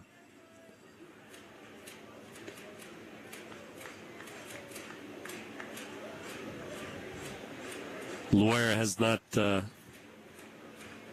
had any stolen base attempts so far this year. It's actually his first hit for the Voyagers.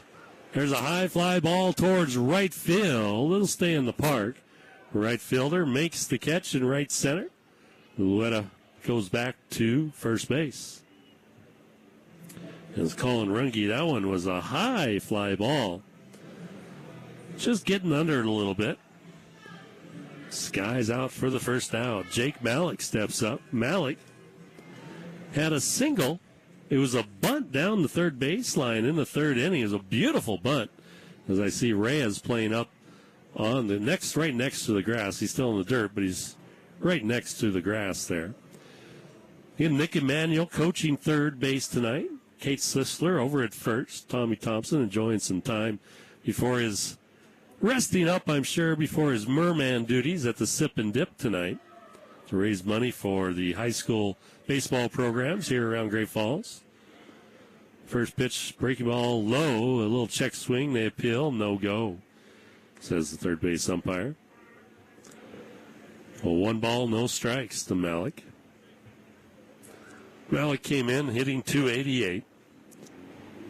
Got a runner at first.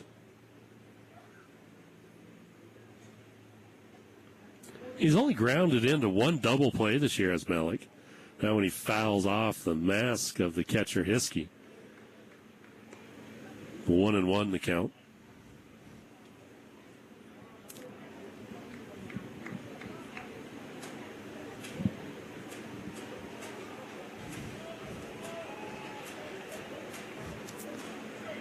Rodriguez looks to first and delivers. There's a slow roller towards second. Bobbled there by the second baseman. He picks it up, throws the first, not in time. So an error by Kelly will allow Jake Malik to score and prevent an attempt at a double play ball there. So Fernando Loera reaches second on the error. The second error in the game for the Chukars. They only had 1 last night. We'll bring up Braden Daniel.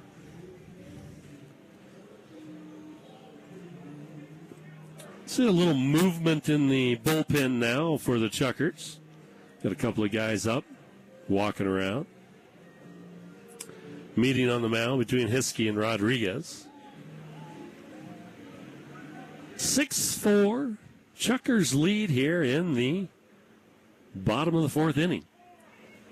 2 runners on, 1 out for the Voyagers. First pitch is low for a ball to Braden Daniel. Braden Daniel had a double in the first inning, then a flied out to center in the third for the first out in the third inning. Came in batting .329 on the season. He's got great speed. Has not hit into a double play ball this year. Here's the pitch. That one's off the plate for a ball.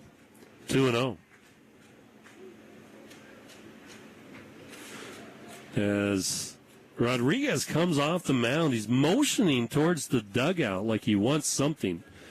Maybe bug spray. I mean, the bugs do get bad here. We're right next to a major river. Yep, it's bug spray. So he's going to spray some bug spray all over his body. He'll toss it back to the manager, who promptly drops it. Seriously, guys, I played ball when I was younger. Okay. 2 balls, no strikes, 1 out, men on first and second. Fernando stands at second. And Jake Malik at first, both of them decent speed. Well, very good speed for Malik. I'm not sure about Fernando. I haven't really seen him run all that much, but I'm assuming he's got pretty good speed playing a midfield position. They usually do. And Braden Daniel at the plate. Daniel with 46 RBIs on the season. That breaking ball misses for ball 3.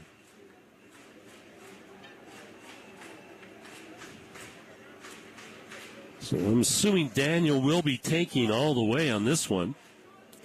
Infield playing for double play ball here.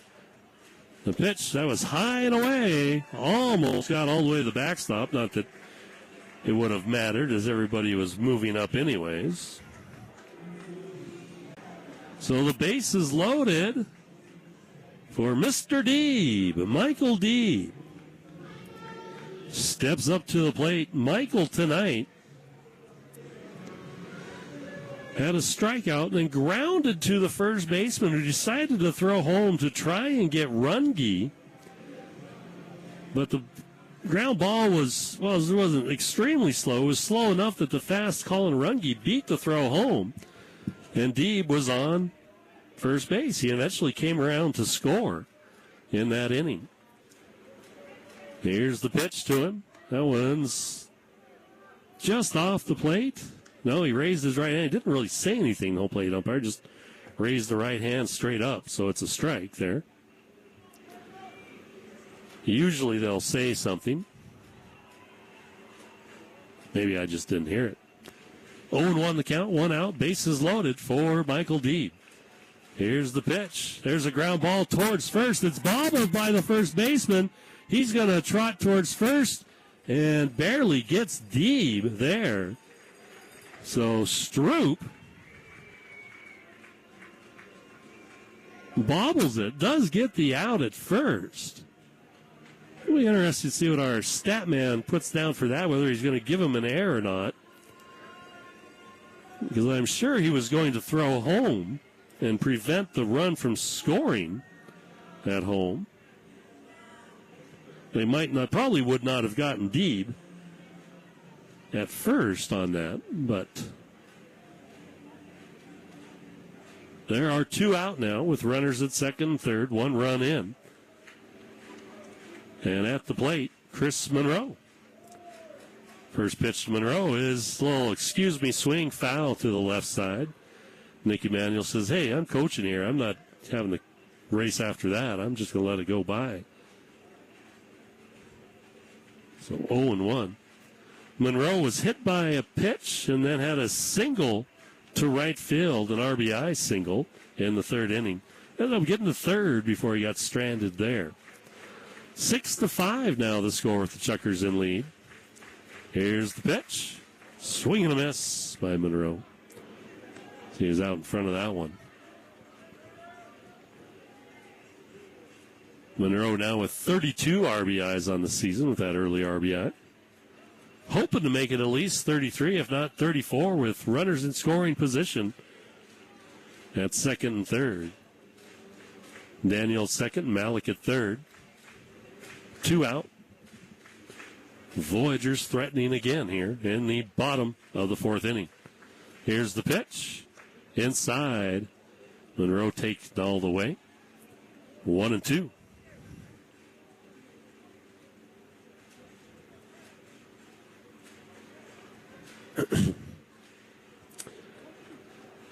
We're about halfway through this game. Just over halfway. 8 and an hour 42 minutes into it. Already ahead of yesterday's pace of 4-hour, 8-minute game. That one breaks off the outside edge. Catcher tries to move it over across the plate, but this umpire's not falling for it. 2-2 the count.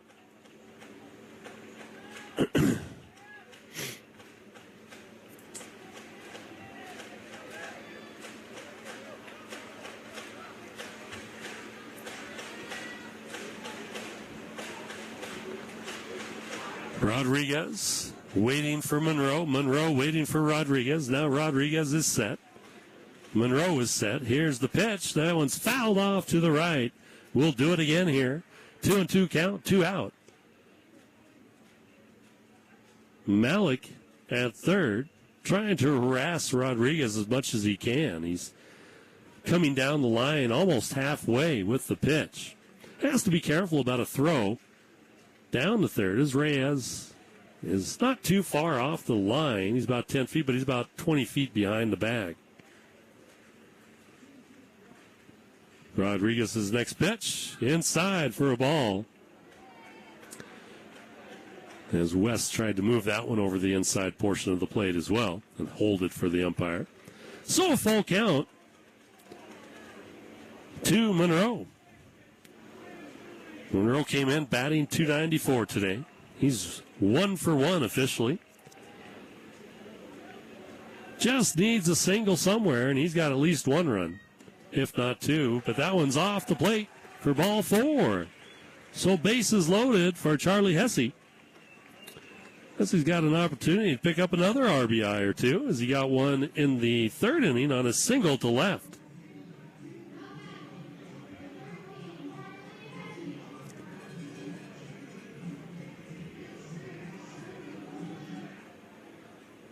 So the manager going to take the very slow walk out to Rodriguez on the mound. That'll probably do it for him, as they've had a pitcher warming up in the bullpen for a little bit. Rodriguez doesn't look happy, as they're out chatting on the mound. I'll let you know you can hit a home run with All Season Spas and Stoves, your local hot spring spa dealer in Great Falls. All Season also carries wood, pellet, and gas stoves and fireplaces from Quadrifire, Heat and Glow, and Harmon. So stop in at 1205 Central Avenue and take a stroll through the showroom and try your hand at pool on the old housing pool tables. All this and more at All Season Spas and Stoves, 1205 Central, Great Falls. Umpire finally comes out, breaks up the confab on the mound, and Rodriguez is going to stay in the game to face Hesse. So Charlie got his first hit his last time up in the third inning. Got his first RBI as well. Had reached on a fielder's choice in the second, came in to score his first run as a Voyager. I think so anyways. I'll double check on that. Now when he grounds slowly towards short, backhanded by the shortstop, throws in the dirt, gets past first baseman, Strupin all the way to the dugout over there, bounces around. So it went into the dugout, then bounced back. So we'll see what they do with the runners here. I think they're going to leave them where they're at. But two score, giving the Voyagers a 7-6 lead now, as Malik and Daniel both scored. I mean, they both have tremendous speed.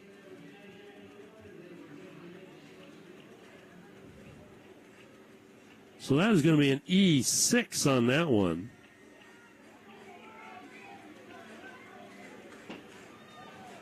The third error of the game for the Chukars. And standing at third, Chris Monroe. And standing at second, Charlie Hesse. That one's fouled back right into my neighbor next door. Hopefully Noah's okay over there.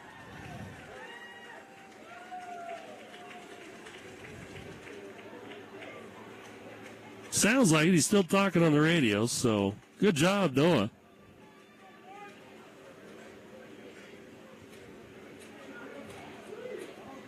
Here's the pitch, a little high, 1-1 to Simmons.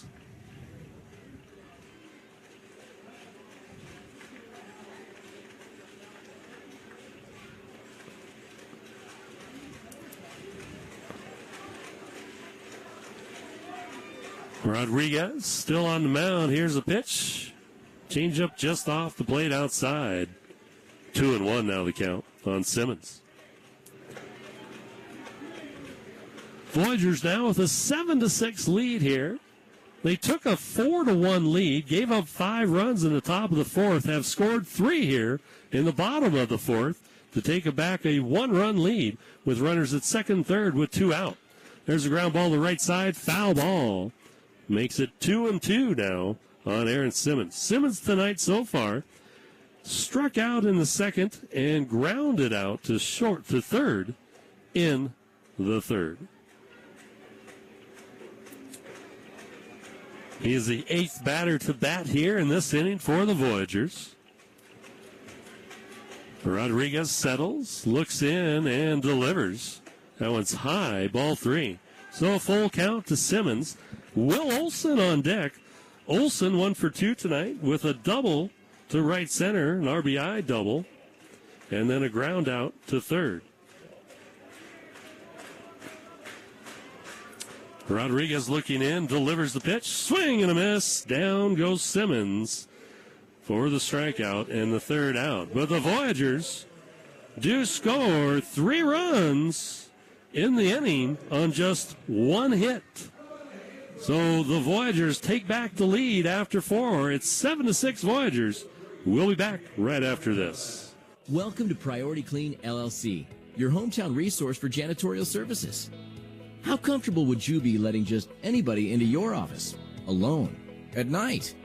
You'd want to make sure that whoever has access to your facility was trustworthy and professional, right? Well, that's why we created Priority Clean, so the customers can rest assured that all our janitors are fully background checked and drug tested for your safety. We do not hire felons, nor do we accept applicants with misdemeanor theft. We train all our cleaners on professional techniques to properly clean your carpets, windows, and floors.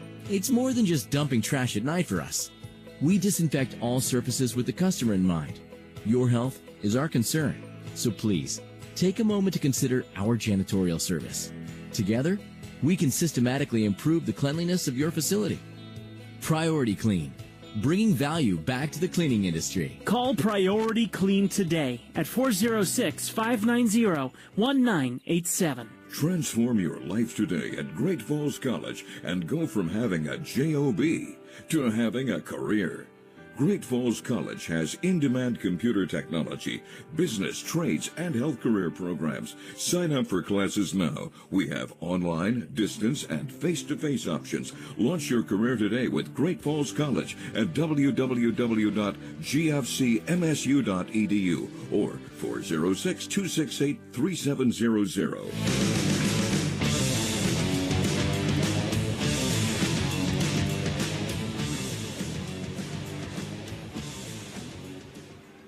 So the Voyagers get 1 hit in that inning, 2 errors committed by the Chukars, and 8 batters come to the plate for the Voyagers, scoring 3 runs, giving us back the lead 7-6. As I said, we had the lead going to the top of the 4th, 4-1, then 5 runs scored by the Chukars in the top of the 4th gave them a 6-4 lead, and then we answer with 3 of our own.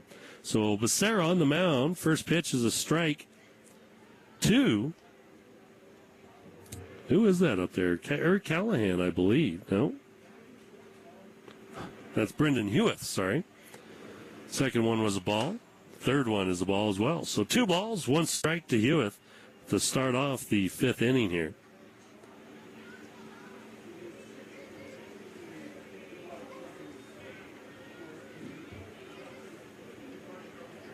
Becerra's next pitch, a slow change up there, just misses down low.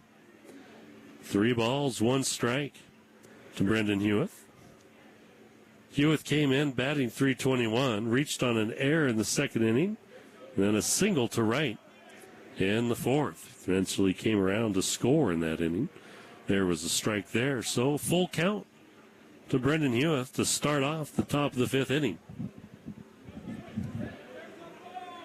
Here comes the next pitch. Strike 3 on the outside edge. Lower part of the strike zone. Hewitt goes down. That will bring up Brady West. West had a single his last time up, then was thrown down by Monroe going to third. He also flew out to center, so he's 1 for 2. So what happened today in baseball history? Becerra's first pitch, There's a shallow fly ball to center field. Malik going to get there. No problem on that one. Makes the out for the second out in the inning. Bring up Eric Callahan.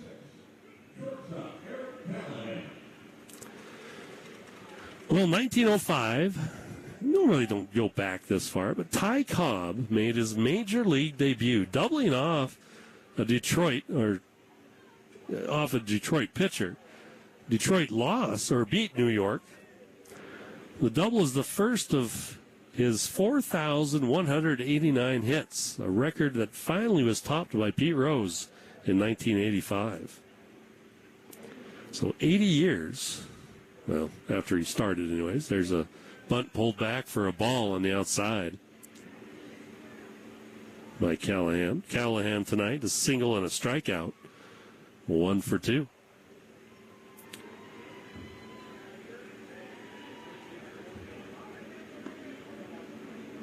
There's a ball.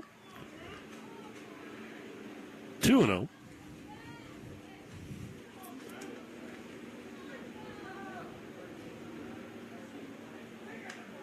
That one's fouled back into the netting. 2-1.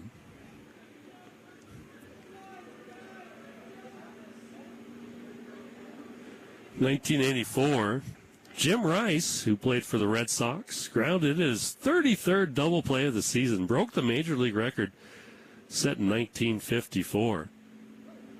By the end of the season, Rice had 36 double plays he grounded into. There's another ball.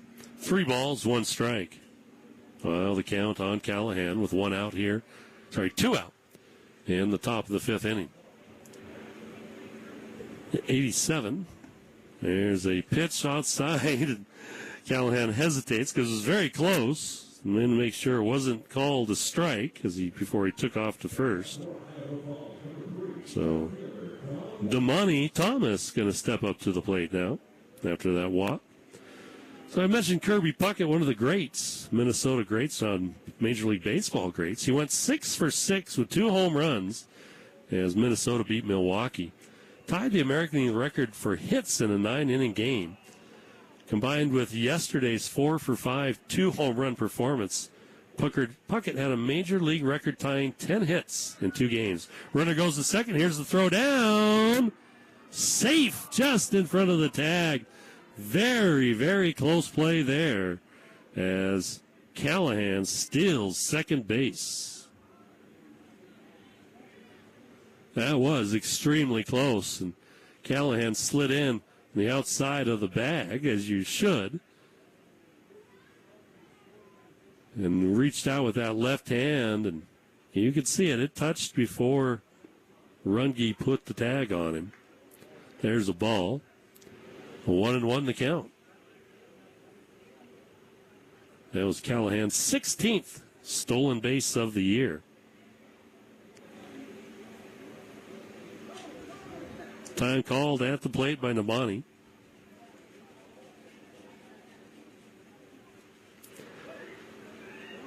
Nabani had a strikeout and a line drive single to left. No, that's a Callahan, sorry. A strikeout and a fielder's choice on a bunt. There's a swing and a miss. Strike 2. So Detroit teammates in 1995, and Mr. Larry Jones, Detroit, you could probably tell me who this couple is already before I even say their names. Lou Whitaker and Alan Trammell played their 1,914th game together. They lost to the White Sox, but the pair tied the American record for most games appeared in together. Here's the pitch. Outside for ball 2. 2-2 the count. So there you go. That's what happened in baseball history today. Hopefully you're just a little bit smarter than you were a few minutes ago in baseball history.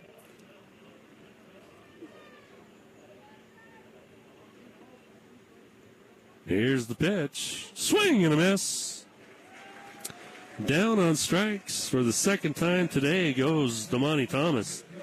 And that is the 3rd out. Nobody scores. Voyagers maintain their 1-run lead. We're going to the bottom of the 5th inning. It's 7-6. We'll be back right after this. Are you looking looking for a little more comfort in your life? Call the expert, your carrier dealer. Carrier dealers are the authorities at getting peak performance from your heating and cooling system. So call your carrier dealer first. He has ways of making you very comfortable. Carrier.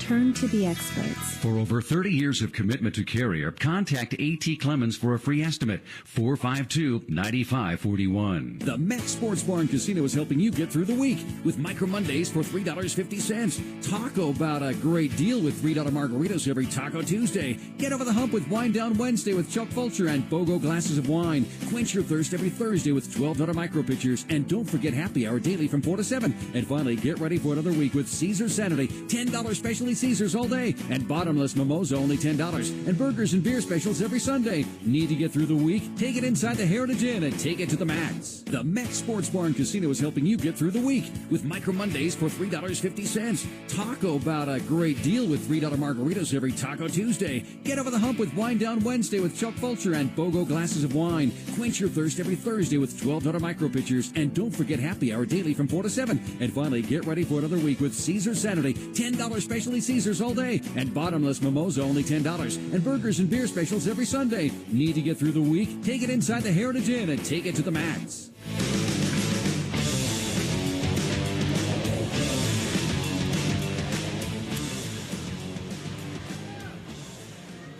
Back here, Centene Stadium, Ross Dershinsky here with you, the voice of the Voyagers. Thank you for joining me wherever you may be, whether it's locally on KXGF, 1400, 98.3 FM, 1400 AM, or network1sports.com. Again, that one is just the number one.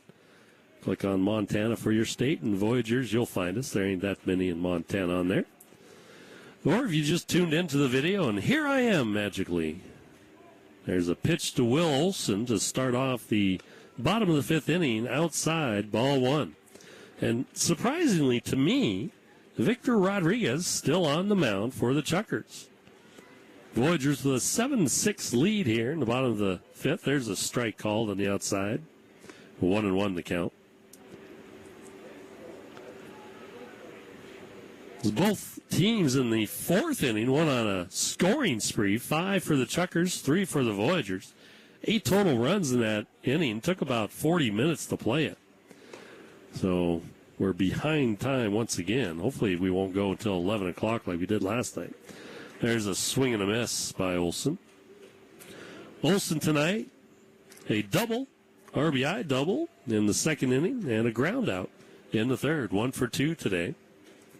1-2 is the count to him. Here's the pitch. Swing and a miss. Down on strikes. Oh, wait, fouled it off. Sorry.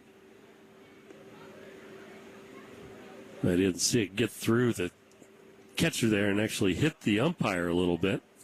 So all three at the plate adjust their helmets and masks and simultaneously to give the umpire a moment to catch his breath.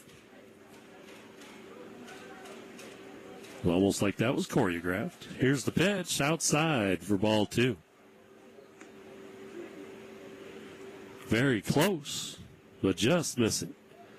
Again, action in the bullpen for the Chukars. None for the Voyagers, as Becerra has pitched his second inning of work. Here's the pitch. That one's outside as well. Full count now to Will Olson.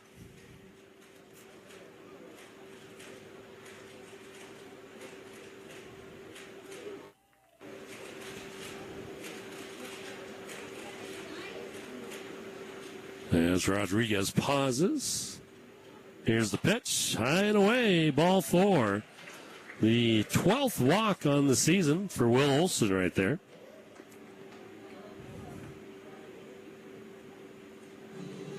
And that'll bring up Luetta.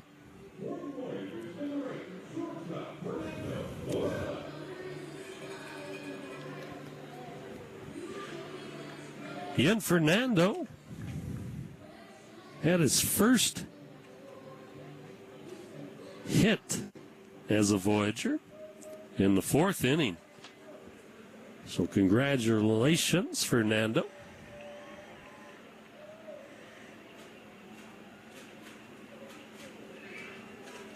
Rodriguez's first pitch to him is swung on, hit down the right field line. That's going to get down. Fernando got to go for two. They're holding the runner at third as Luetta, he says, hey, I can get more than one hit in the game. I can get two. I've got a single and a double today, boys. Look at me go. I'm warming up. As Olson stands at third, Luetta at second base. Making Las Cruces, New Mexico happy with that one. As we've got nobody out, 2 men on, Colin Runge up to the plate.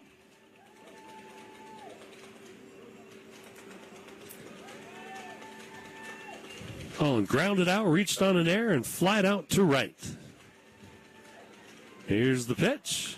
That one fouled back over our heads to the right a little. Strike one. Colin did score after reaching base in the third on an error by Jose Reyes. So he let one he just looked up a little too soon as that ball just skidded right between his legs, under his glove.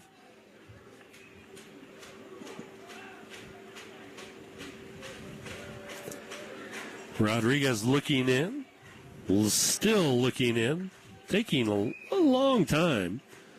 Runge waiting patiently. Now here's the pitch inside the check swing. They appeal, and the umpire at second says he went. So Josh Garner, the first base umpire standing by second base, says you did go. Again, I always question that because how can you really tell from second if the player's hands, unless they go all the way around, then the home plate umpire should be able to see it. But anyway, it's called a strike. That one's inside. Now 1-2.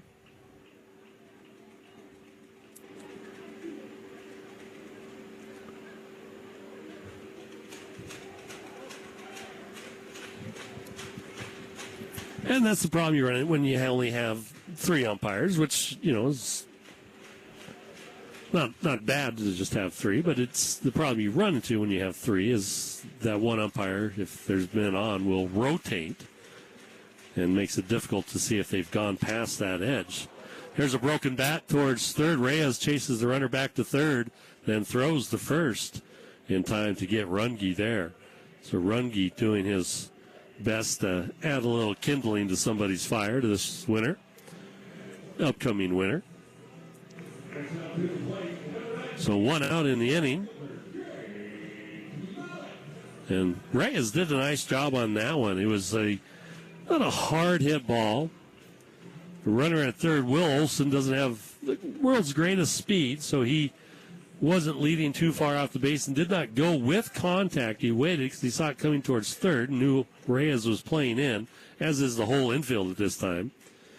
As Jake Malik comes to the plate. Malik tonight grounded out to third, had a single on a bunt, and then reached on an error by the second baseman, then scored on an error by the shortstop. Now when he fouls off to the left, strike one.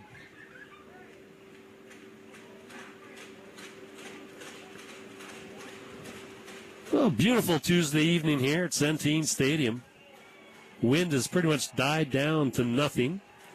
Occasionally the flag stirs a little, but not much. There's a very slow one-hopper towards short, and he's safe at first. As the shortstop, Callahan, who was playing in, had to lunge back to his right a little bit and backhand that ball on the first hop. Jumped up and threw a hard fastball to first, but Malik, as you all know, always running hard no matter where the ball is hit. Pay attention, kids. Gets a single out of it. Nobody scores as they all froze in position, so the base is loaded for Braden Daniel. Daniel with a double in the first inning, fly out to center in the third, and then drew a walk in the fourth. Swings at the first pitch and misses, strike one. 1 out, bases loaded. Middle infield playing back, double play depth. Corners playing in to cut down a run at home. and try and get the double play home to first. Hit to them slowly, or whatever the case may be. There's a pitch. That misses for a ball. Like I said, you've got Malik at first, so it's going to be difficult to double play him and Braden Daniel. Their best bet would probably be to throw home. Make sure you get that lead runner. And then try to get Daniel at first. That pitch is low. Nice stop by Hiskey behind the plate. West behind the plate. 2 balls, 1 strike. No place to put him. And again, a little surprising to me that Rodriguez is still on the mound. He has struggled a bit. He came in with a 4.52 ERA. Batting average of only 268 against him. We've had 8 hits on him.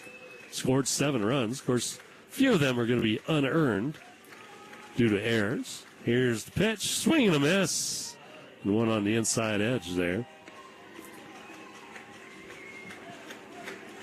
That one wasn't one of Daniel's smoothest swings. We talked about it a little bit about, the chopping sensation of like it's a late decision to swing at the ball with your bat, and it looks like you're kind of chopping wood a little bit. Here's the pitch. There's a much smoother swing. It's a line drive down left field line. It's down. That's in the corner. That's going to be a double at least, and that will score 2 runs for the Voyagers as a double by Braden Daniel down the left field line scores 2. Jake Malik will be at third as Will Olson and Luetta score on that double. Giving the Voyagers a 9-6 lead now here in the bottom of the 5th inning. So Michael Deeb steps up.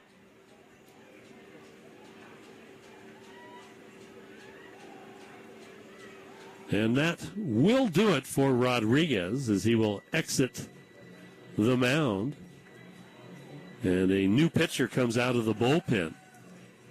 So the 2 runners on base are Rodriguez's responsibility. And try and pick up a number here on the new pitcher. Looks like a lefty.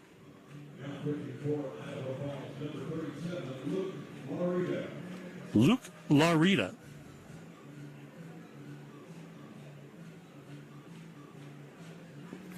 Luke Larita is a lefty, 6'3", 185 pounds, from Northridge, California. Played with the Chukars last year as well.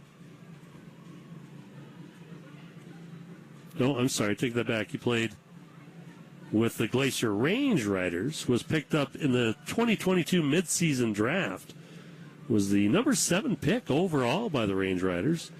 They apparently didn't need him or didn't like him and got rid of him, and the Chukars picked him up. I'll give you information on him as soon as I find it here. But he's got 2 on, 1 out, and he's going to be facing Michael Deeb. Deeb has yet to get a hit today, although he does have 1 RBI.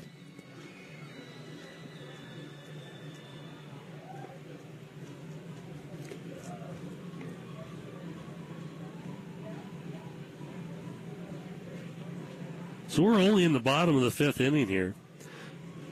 The game's starting to lag a little bit like it did yesterday. So Larita has 8 appearances, 12 1/3 innings pitched, given up 15 hits, 6 runs, all of them earned, 2 walks, 9 strikeouts, 2 doubles, 1 home run, has faced 51 batters, 1 wild pitch. ERA 4.38, no wins, no losses, no saves. Batting average against him is .294. So his warm-up pitch there as he spikes into the ground. We'll take this opportunity to let you know that Montana Renewables is a Calumet company leading Montana's energy future. Montana Renewables is a fast-paced renewable diesel project at a lower cost. As the world recognizes a sustainability responsibility, the Montana Renewables project is poised to make detail in our green financing framework. Again, big thank you to all of our radio sponsors ads this year. As we near the end of the regular season, can't thank you enough for putting me on the air and giving me the opportunity to share the games with everybody, again, wherever they may be. Again, thanks to everybody for listening. Loretta. Yeah, I'm going to say Loretta. They don't have a pronunciation guide on him, so I'm going to go with Loretta. So again, Michael Deeb steps to the plate, the big left-hander from Florida. I mentioned earlier, I was told his parents that the last homestand we had were going to be here, and we're planning on coming up and visiting in the booth up here like they did last year. But I must have been too scary that day, or maybe I scared them away the year before. So, sorry, guys. Here's the pitch. There's a strike called inside edge. 0-1. 1 out. Bases got runners on second and third. 9-6 lead for the Voyagers here in the bottom of the fifth inning.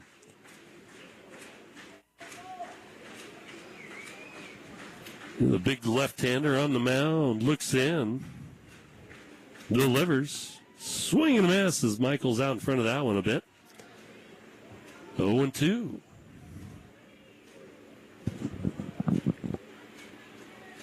Michael yesterday was 1 for 2, had an RBI in the game, batting .266 coming in. He's due for a hit in this game.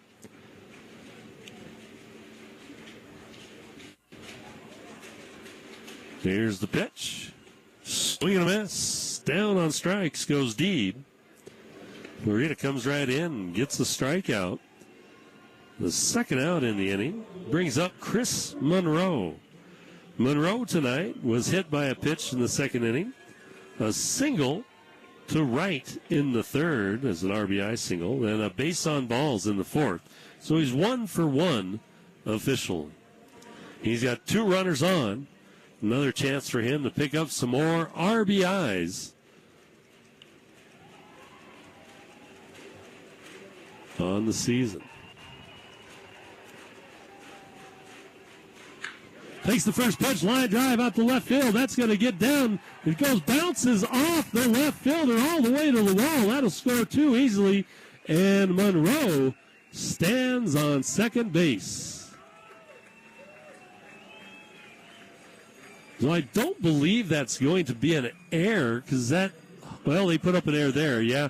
It should have been, in thinking about it, should have been a playable play. It's kind of iffy because the outfield does have those semi-dead spots out there, and it's a little, even if it hits one of those dead spots, you don't really count it, the fielder. So our stat keeper, he does a great job. Dustin, you're doing an amazing job, buddy. It's hard for him always to tell. Did that hit a dead spot? And so, and in his opinion, that one did not, and it probably didn't. It was where he's fielding. It looked like it's fairly level ground there. So a 2-run RBI double.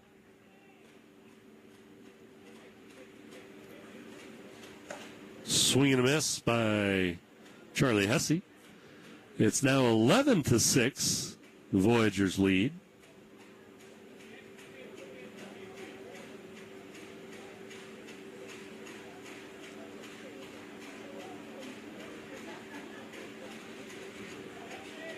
As Hesse settles in, Loretta looks to second and delivers. Swing and a miss. 1-1 the count. Sorry, 0-2, I believe it is. Yes, 0-2.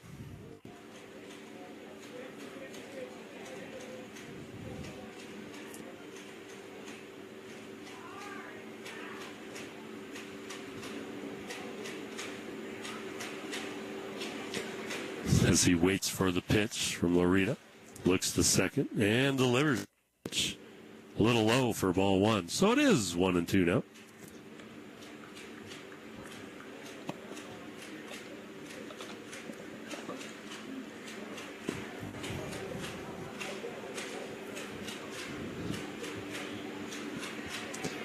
Yes, we're still in the fifth inning, folks. 2 hours and 15 minutes into the game. Last two innings have been taking a little while. There's quite a few runs have scored. There's a ground ball towards second. Scooped up there and thrown to first in time. So that is the third out.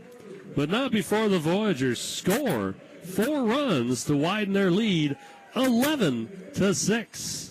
So the Disney tunes, walk-up tunes, must be working. Voyagers leading this one 11-6. We'll be back right after this. The Met Sports Bar and Casino is helping you get through the week with Micro Mondays for $3.50. Talk about a great deal with $3 margaritas every Taco Tuesday. Get over the hump with Wine Down Wednesday with Chuck Fulcher and BOGO glasses of wine. Quench your thirst every Thursday with $12 micro pitchers. And don't forget happy hour daily from 4 to 7. And finally, get ready for another week with Caesar Saturday. $10 specialty Caesars all day. And bottomless mimosa only $10. And burgers and beer specials every Sunday. Need to get through the week? Take it inside the Heritage Inn and take it to the max. The Met Sports Bar and Casino is helping you get through the week with Micro Mondays for $3.50. Talk about a great deal with $3 margaritas every Taco Tuesday. Get over the hump with Wine Down Wednesday with Chuck Fulcher and BOGO glasses of wine. Quench your thirst every Thursday with $12 micro pitchers. And don't forget happy hour daily from 4 to 7. And finally, get ready for another week with Caesar Saturday. $10 specialty Caesars all day. And bottomless mimosa only $10. And burgers and beer specials every Sunday. Need to get through the week? Take it inside the Heritage Inn and take it to the max. Are you looking for a little more comfort in your life? Call the expert, your Carrier dealer. Carrier dealers are the authorities at getting peak performance from your heating and cooling system. So call your Carrier dealer first. He has ways of making you very comfortable. Carrier. Turn to the experts. For over 30 years of commitment to Carrier, contact A.T. Clemens for a free estimate. 452-9541.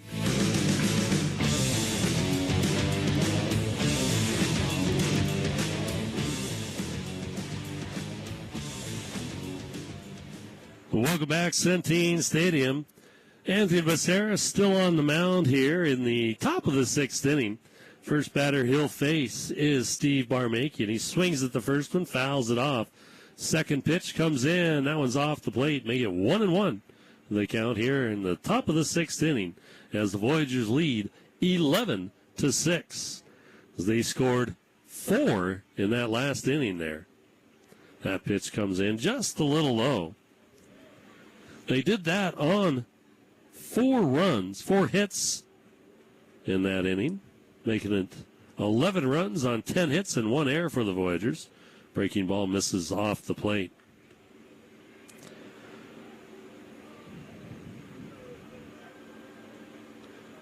It's the Chukars' turn to have errors tonight. As tonight, they've got 4. Last night, they had 1. That one's a strike. So 2-2 is the count now. That's Steve Barmakian. Here's the pitch. Curveball, a broken bat. Foul ball to the left side as pieces of that bat went flying towards first base. So Barmakian doing his part to help out with winter fuel again. Coming up, hey, you know, like all season spas, Stoves and Spas says, it's not too early to be thinking about winter. You could throw one of those broken bats into one of their stoves to heat yourself up this winter. So Barmakian has some new lumber. He'll step back into the batter's box. Here's the pitch from Becerra. Change up. That one's lined out in the center field. Hangs up long enough for Malik to make the catch. Malik wasn't playing all that deep on Barmakian. So third baseman Jose Reyes steps up. Jose had the bases loaded with 1 out in the 4th inning. Came up and struck out a big out there The Voyagers did go on to give up a few more runs after that, but it was a big out at the moment. Here's the pitch. There's a strike call. Other than that, he's 2 for 2 today, or 2 singles today, or double and a single. I'll get it right. And that one he golfs. And he's pointing at the catcher and says, I hit his glove. And the manager going to walk down and said, yeah, he hit his glove. And it did, to be honest, it did sound like he hit the glove. You could hear the thump-thump of it. They're going to have a umpire meeting on this one. So Reyes and Olson having a chat right now. And Olson may be going, hopefully they didn't hear that or catch it, as he'll close his mask down so they don't see what he's saying. But Reyes immediately pointed at Olson and said, he hit his glove. And that happens sometimes for an extended long swing by a batter and the catcher reaching out with the glove. As that ball was coming in low.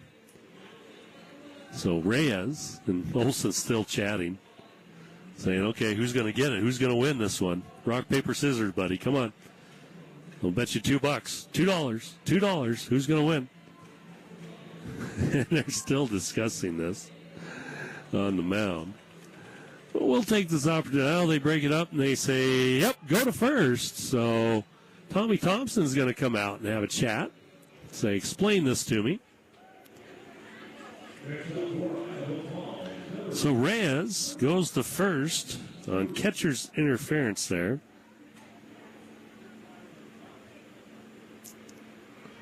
As Tommy's talking to a couple of the umpires. Excuse me. There's a PBL scoreboard update brought to you by Gusto Bev, bringing the beer that invented light beer, Miller Lite. Tommy's still discussing. He seems very calm at the moment. We haven't always seen Tommy calm, but it must have satisfied him there. He walks away back to the dugout.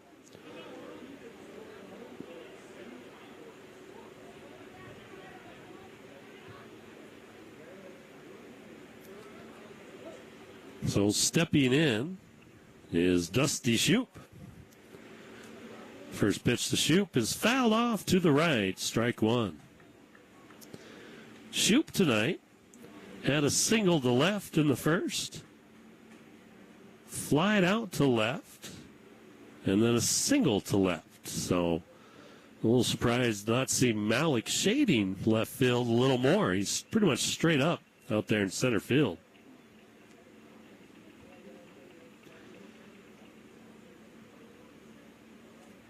Here's the pitch. Strike on the inside edge. And Stroop stands there. He thinks. So 0-2 the count to Dusty Stroop. 1 out, 1 runner on.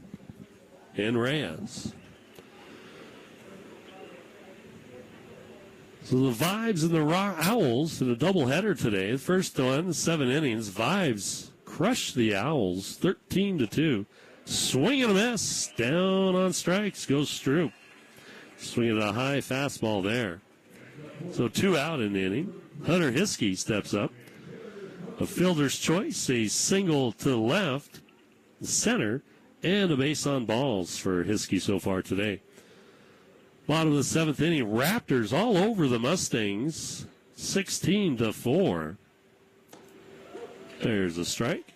In the second game for the Vibes and Owls, it's much closer. The Vibes leading that one in the top of the 6th, 7-5. Here's the pitch. Breaking ball for a strike. Big sweeping breaking ball there to Hiskey. 0-2 the count. Top of the 7th, the Rockies losing to the Hawks 6-1. And the pitch high and away. 1-2. And another close one down in Missoula. Al Getz is down there. He was one of my guests last night. He's traveling around seeing all the Major League Baseball parks this year and mixing in some minor league and independent league ballparks as well. So I figured, why not have him up? talk to him. Guy from Atlanta, Georgia, having a good time. The pitch. Sweeping curve there. Strike three on the inside edge. So down on strikes looking goes Hunter Hiskey for the second strikeout in the inning. We'll finish our PBL scoreboard update after this timeout of 90 seconds as the Voyagers lead 11-6. Transform your life today at Great Falls College and go from having a job to having a career. Great Falls College has in-demand computer technology, business, trades, and health career programs. Sign up for classes now. We have online, distance, and face-to-face options. Launch your career today with Great Falls College at www.gfcmsu.edu or 406-268-3700. The Met Sports Bar and Casino is helping you get through the week with Micro Mondays for $3.50. Talk about a great deal with $3 margaritas every Taco Tuesday. Get over the hump with Wine Down Wednesday with Chuck Fulcher and BOGO glasses of wine. Quench your thirst every Thursday with $12 micro pitchers. And don't forget happy hour daily from 4 to 7. And finally, get ready for another week with Caesar Saturday. $10 specialty Caesars all day. And bottomless mimosa only $10. And burgers and beer specials every Sunday. Need to get through the week? Take it inside the Heritage Inn and take it to the max.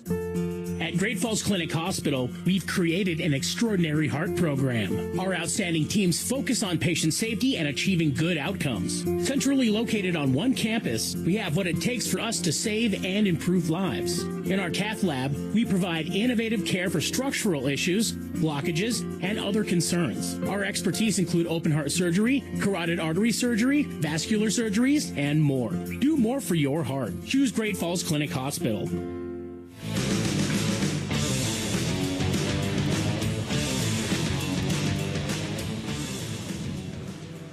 Loretta still on the mound, came in the fifth inning for the Chukars here in the bottom of the sixth. First batter he'll face will be Aaron Simmons. Simmons has struck out twice tonight and grounded to third.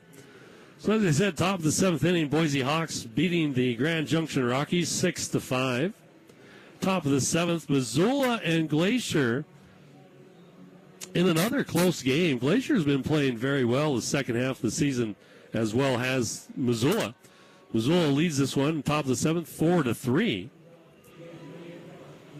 And there you have it, your scoreboard update for your Pioneer League scores. We'll give you another one of those at the end of our game, see what's gone final and where everybody stands at the end of that. Oh, it's beer batter time. Aaron Simmons, everybody hoping for a hit here from Aaron. And get a little off of beer today.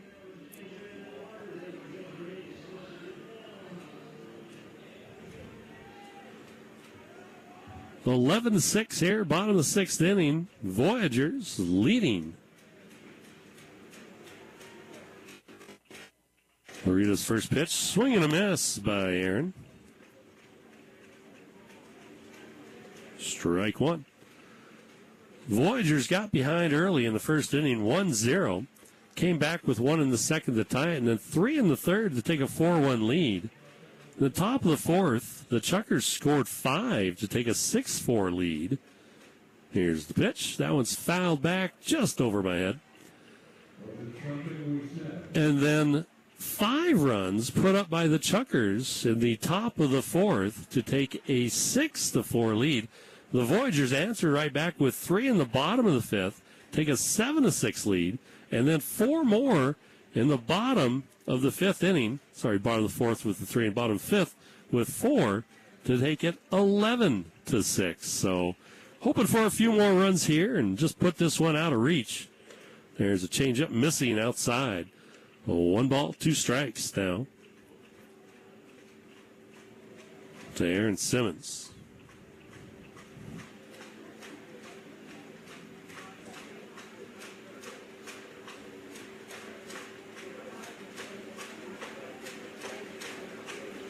Loretta's pitch.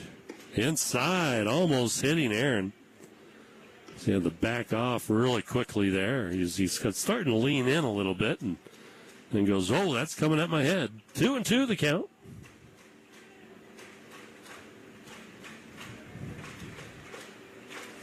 Loretta looking in at Simmons. Simmons 5'9", 190 pounds from Franklin, Wisconsin.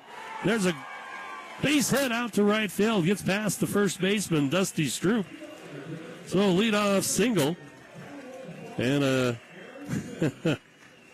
the beer batter comes through as the crowd exits down to the concourse down below to pick themselves up some cheaper beer.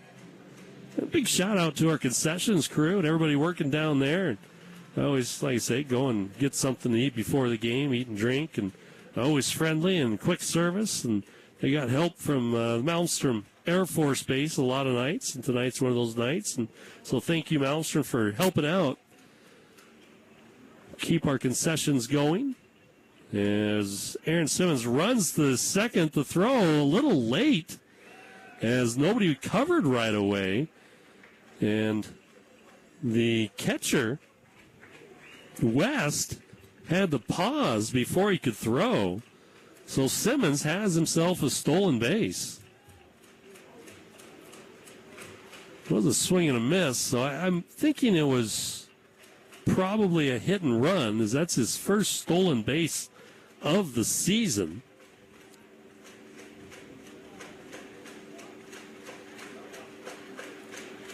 There's Will Olson at the plate. Now when he fouls off to the right side, he's going to get out of play. We'll see.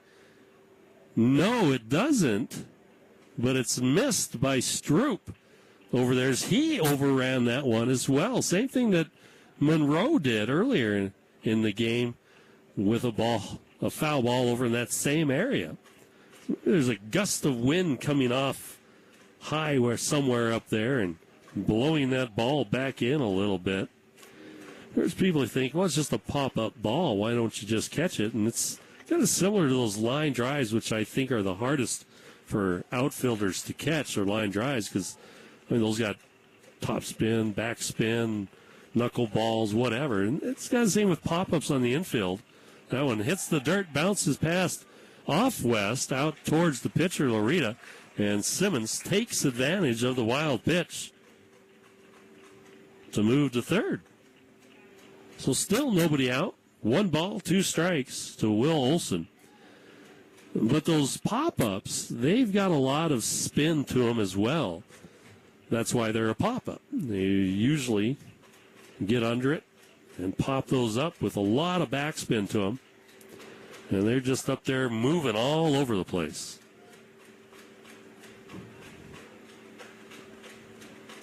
Loretta looking in. Nobody moving in the bullpen for either team. Here's the pitch. That one's in the dirt as well. That was a nice block by West there as Simmons jumping up and down the line. Infield playing in to try and cut down the runner at home.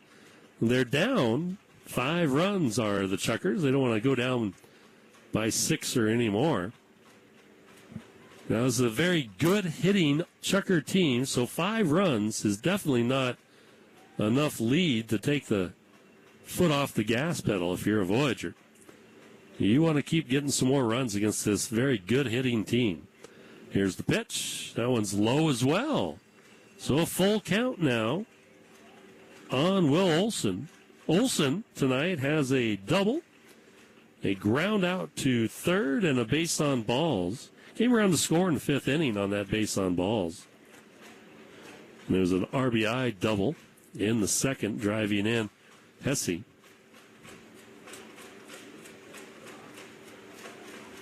Here's the pitch. There's a ground ball foul to the left side into the netting. Michael Deeb's going to race down. Getting a little stove up sitting in that dugout for so long. It's been a long 4th, 5th inning. We're in the bottom of the 6th inning here. There's lots of run put in. Between the 4th and 5th innings, there was 12 runs put on the scoreboard between the two teams. And the Voyagers put up a run, at least 1 run in every inning since the 2nd inning on. That one's low, and it's a walk for Will Olson. His 2nd walk drawn of the game.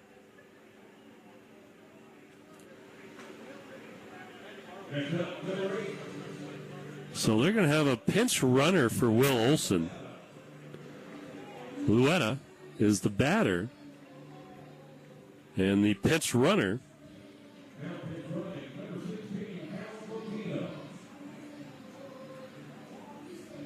Cal Bocchino. He played last night. His debut with the Voyagers. He's going to run for Will Olson, the catcher.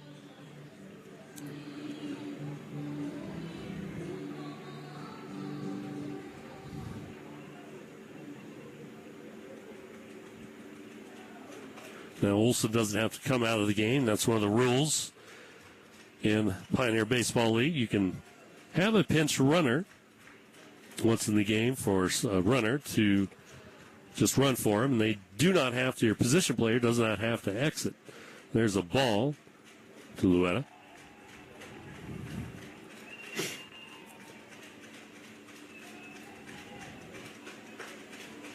For tonight with 2 hits in the game. Came in hitless. There's another hit for him. A ground ball out to right field. It's going to be an RBI hit.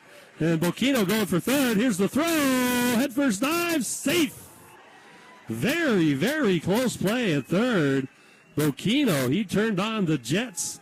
Slid to the outside part of the bag. Reyes put the tag down. It touched the body of Bocchino. And generally, when it touches the body, the umpires will assume, even if they don't see it properly, although the umpire there, the third base umpire, Paul Graham, was in perfect position to make the play. Or the call, anyway. Sorry.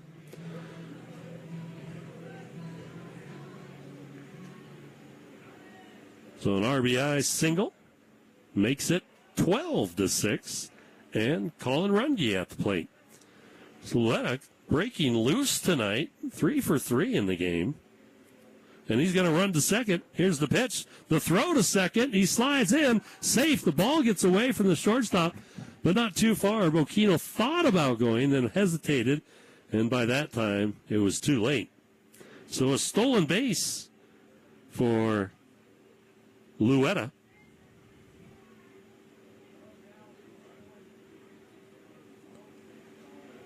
Bocchino at third. 1 run in was Simmons, who started the inning off with a single to right. Then had a stolen base, and then a wild pitch got him to third. That one's low and in the dirt to Colin. 2 balls, no strike to Colin Runge.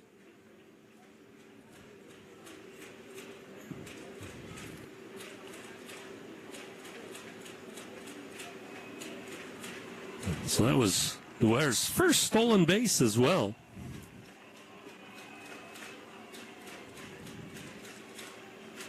There's a hit towards left center. Is it going to hang up long enough? No, it's going to get down. That'll score 2. The throw comes in. It's between second and first, goes all the way to the backstop. And Colin Runge going to third on the air there by the center fielder as he overthrew second. I'm assuming he was throwing to second. That one just sailed on him and went all the way to the backstop as it sailed between first and home. I said first and third, but first and home, and went all the way to the backstop. And Colin Runge takes advantage of the air after the single to left center.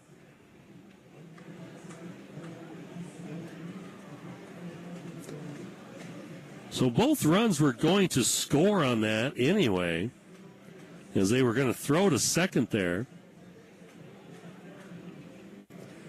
The error on the center fielder on the throw, I don't know what happened with the throw. It must have maybe slipped out of his hand or what, but that one just sailed way over the second baseman's head. It wasn't that far of a throw, as they were going to try and catch Runge going to second if he did go to second.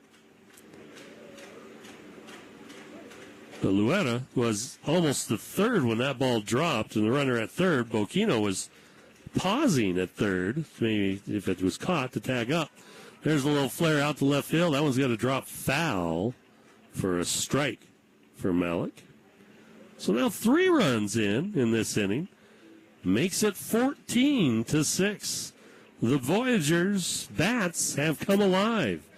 As I said at the start of the game, I'd hoped that the 5-run ninth inning last night, bottom of the ninth, for them might have wakened their bats. And I said, it doesn't look like it had. At least it didn't in the first inning. But since the second inning on, they have been alive and well.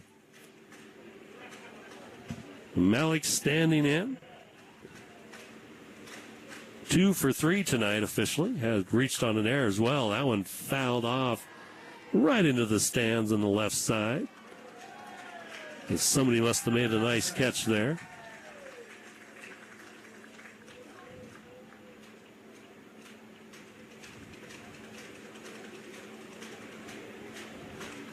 Oh, 2 the count.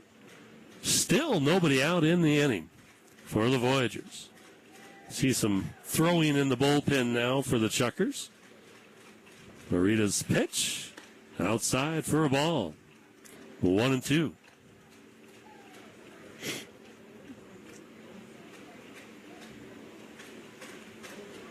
So after struggling to score here recently, the Voyagers have busted loose today. They better keep those Disney walk-up songs for a while if they're going to do this to their bats.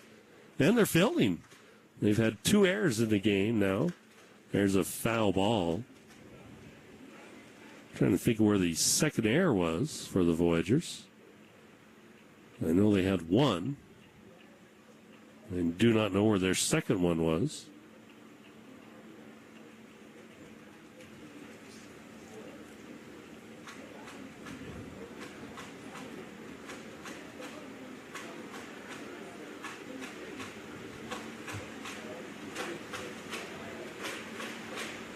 Here's the pitch. That one's outside by the lefty.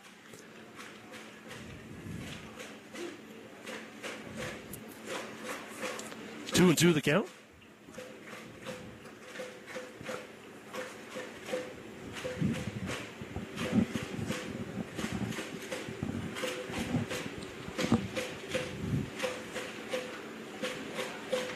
Florida looks in, now delivers. That one's outside. Little check swing. He wasn't even close to going, but they appeal. They say, nope, did not go. So a full count on Jake Malik, with Colin Runge standing at third and Braden Daniel waiting on deck. Nobody out here in the bottom of the sixth inning. Voyagers have plated 3 so far here to make it a 14-set lead. Here's the next pitch. There's a little flare out in the center field. That'll drop and score. Runge from third. So Malik with a single, an RBI single to center.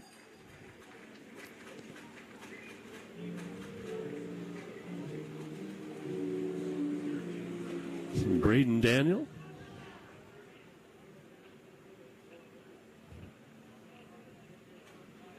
As the manager for the Chukars, going to stride on out, and Billy Gardner's going to take Loretta out. Is now 15-6 for the Voyagers. 15 runs, 14 hits, and there's 2 errors up on the board. Said, I'm not sure where that second error came from. It just magically appeared here in the last half of this inning. Well, we were at bat, I believe. so Dustin, if you want to send me a text, if you got a moment, let me know where that error came from. Thanks. And 6 runs, 9 hits, 5 errors on the Chukars. Coming in is 31, I believe. Jack DeCenzo.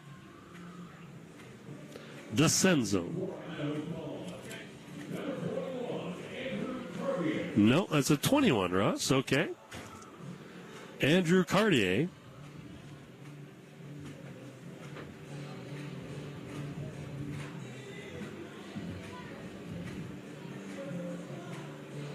So here in the 6th inning, he'll make his appearance with nobody out. Cartier is a right-hander, I believe. Is still talking to the catcher, West. So Andrew Cartier, yeah, He is a right-hander, 5'9", 190 pounds. Last played for the Gateway Grizzlies from Estelle Manor in New Jersey. I'll get you a little more information on him here, what I can find on the old computer.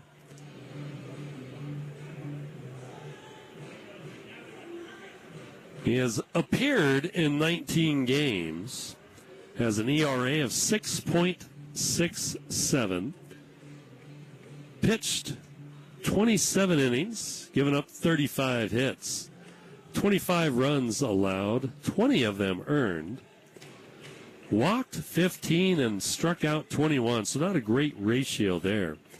Has allowed 6 doubles, 2 home runs, faced 119 batters and given up those 35 hits. So that equals out to a 294 batting average against him. Has 2 wild pitches and hit 4 batters. The Voyagers have 1 runner on first and scored 4 times this inning. And again,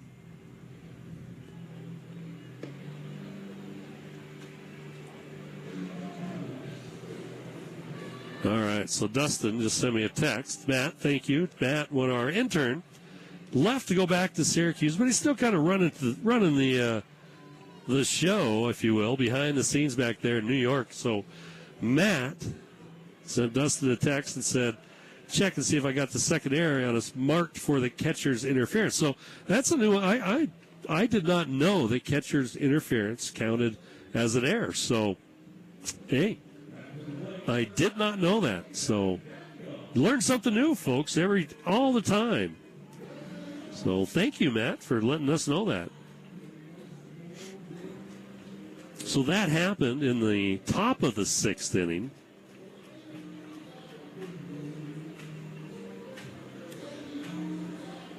So they do have 2 errors now. Nobody out. Runner on first is Jake Malik, and Braden Daniel steps to the plate. Daniel, a double in the first inning, fly to center and base on balls, and then a double to left. Again, takes the first pitch for a strike there. 0-1 the count from Cartier.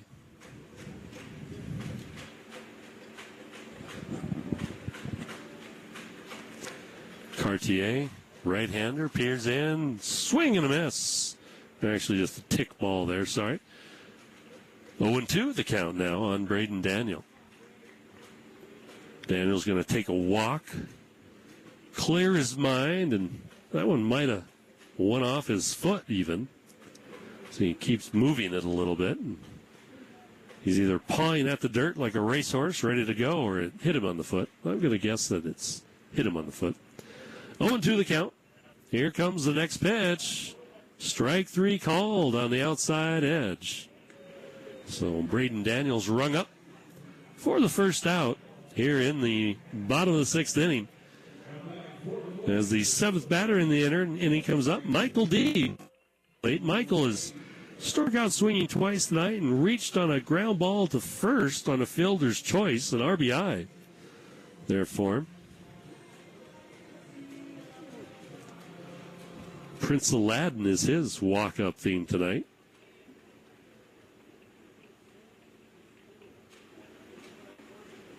And the pitch to him is called a strike.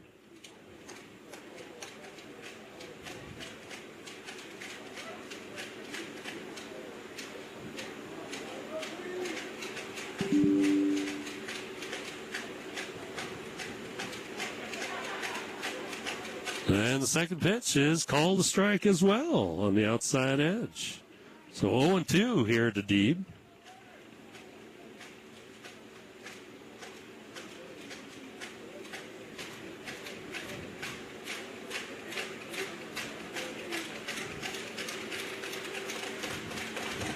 His next pitch is low and gets away from the catcher, and Malik's going to take advantage of it. Still second base. or advance on the pass ball, I should say.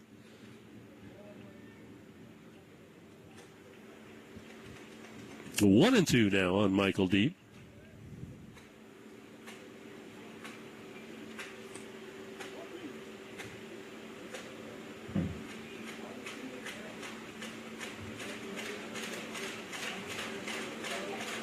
Loretta looking in. I'm sorry, not Loretta is gone. Cartier looking in. That one's inside for a ball. So 2-2 now the count.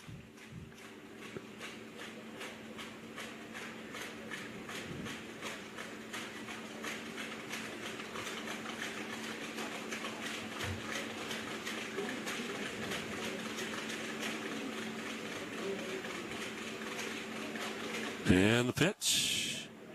Off the plate for a ball.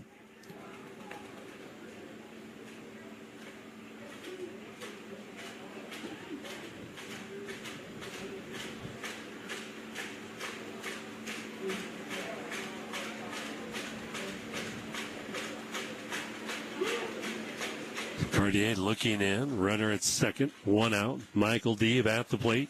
Full count. Here's the pitch. Swing. And a miss. Deeb goes down for the third time today on strikes. And that's the second out in the inning. And bring up Chris Monroe.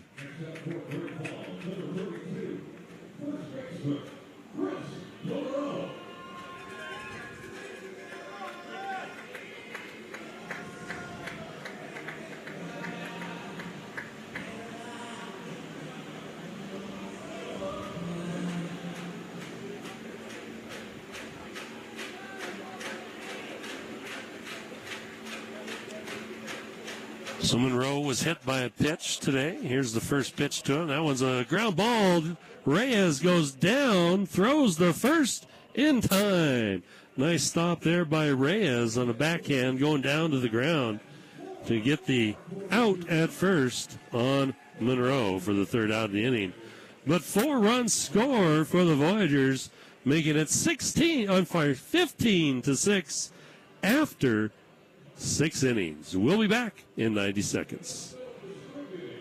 The Met Sports Bar and Casino is helping you get through the week with Micro Mondays for $3.50. Talk about a great deal with $3 margaritas every Taco Tuesday. Get over the hump with Wine Down Wednesday with Chuck Fulcher and BOGO glasses of wine. Quench your thirst every Thursday with $12 micro pitchers. And don't forget happy hour daily from 4 to 7. And finally, get ready for another week with Caesar Saturday. $10 specialty Caesars all day. And bottomless mimosa only $10. And burgers and beer specials every Sunday. Need to get through the week? Take it inside the Heritage Inn and take it to the max. The Met Sports Bar and Casino is helping you get through the week with Micro Mondays for $3.50. Talk about a great deal with $3 margaritas every Taco Tuesday. Get over the hump with Wine Down Wednesday with Chuck Fulcher and BOGO glasses of wine. Quench your thirst every Thursday with $12 micro pitchers. And don't forget happy hour daily from 4 to 7. And finally, get ready for another week with Caesar Saturday. $10 specialty Caesars all day. And bottomless mimosa only $10. And burgers and beer specials every Sunday. Need to get through the week? Take it inside the Heritage Inn and take it to the max. The Met Sports Bar and Casino is helping you get through the week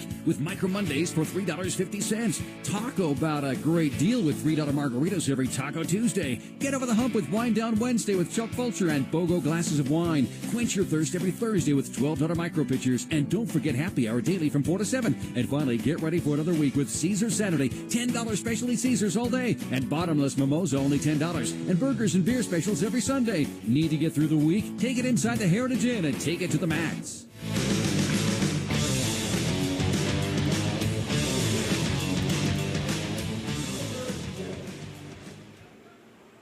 Welcome back to Centene Stadium, where the Voyagers enjoying a 15-6. I just want to keep making it 16-6, but maybe next inning.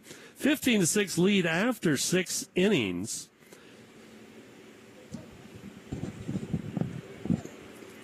Becerra still on the mound. His first pitch is hit right up the middle for a line drive out to center field by Tyler Kelly. So Tyler Kelly has a single to start off the top of the 7th inning.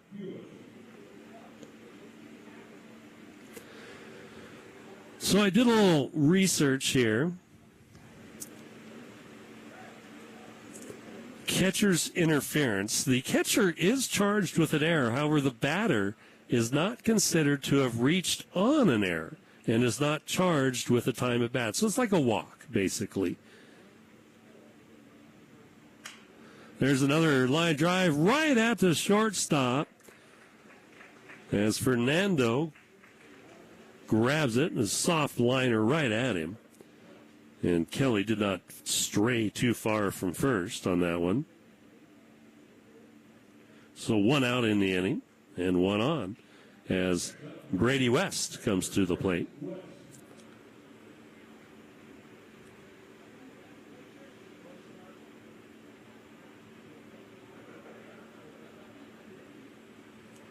So 4 runs in that inning on 4 hits for the Voyagers in the bottom of the 6th. First pitch is low for a ball.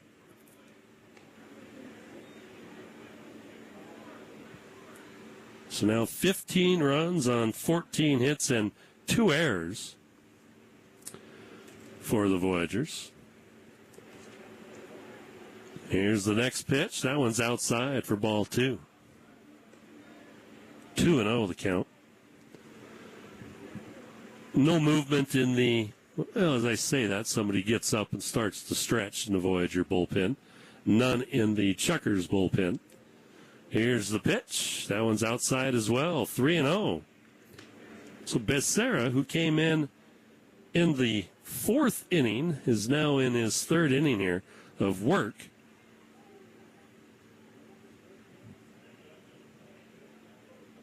Here's the next pitch. That one's outside. 4 straight pitches for a walk. 2, Brady West. That will move Tyler Kelly to second.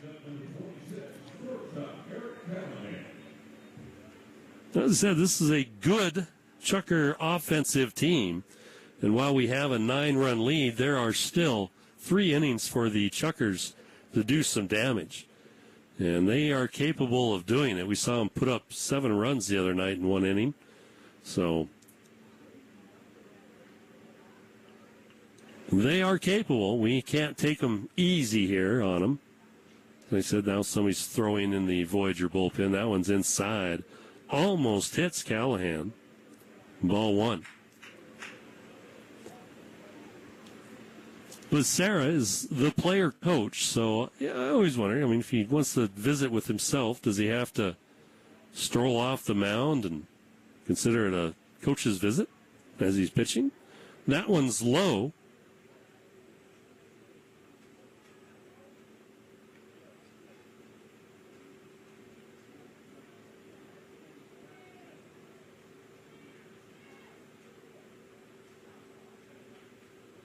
Here's the next pitch, a swing and a miss. So after 5 straight balls, a strike is thrown. 1-1. Becerra hoping to throw a few more of those. Or he's going to have to pull himself out of the game. The pitch. That one, slow moving, change of pace ball there, way out in front of it, able to hold back the bat enough to just get a piece of it, foul it off, was Callahan for strike 2. 2-2 the count. Voyagers double play depth, hoping to get a double play here with 1 out. The pitch, that one's way outside. Full count now to Callahan.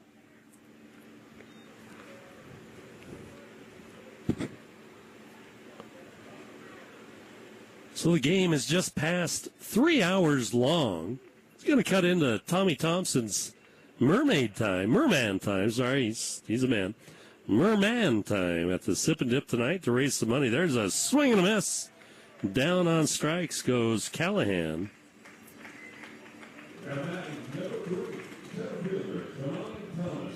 As the 4th strikeout for Becerra, I believe.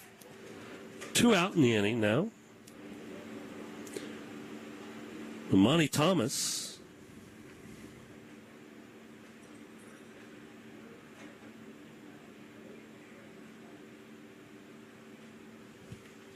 will step into the right-handed batter's box. Facing the left-handed pitcher, Becerra. Here it comes. That one's high and away. A fastball misses. 1-0.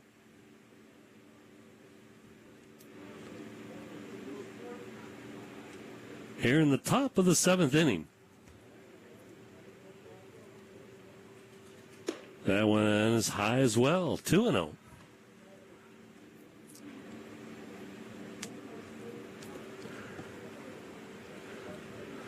$15 runs, 14 hits, 2 errors for the Voyagers. Next pitch, change up, strike on the outside edge, 2-1. 6 runs, 10 hits, 5 errors for the Chukars. So not exactly an error-free night for anybody. That one's high and tight, ball 3. 3-1 the count. I would believe if he misses this one, we'll be seeing a visit from Tommy Thompson.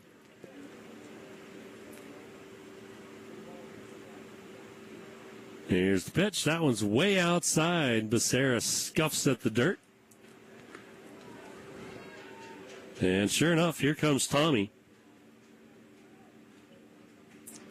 As the bases are loaded. Full of Chukars with 1 out here. 2 out here in the inning. In the top of the 7th.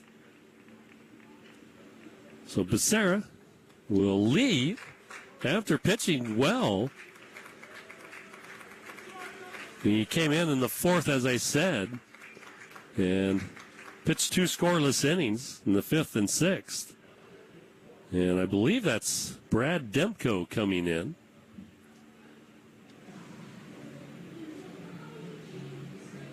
The long flowing hair out the back kind of gives him away.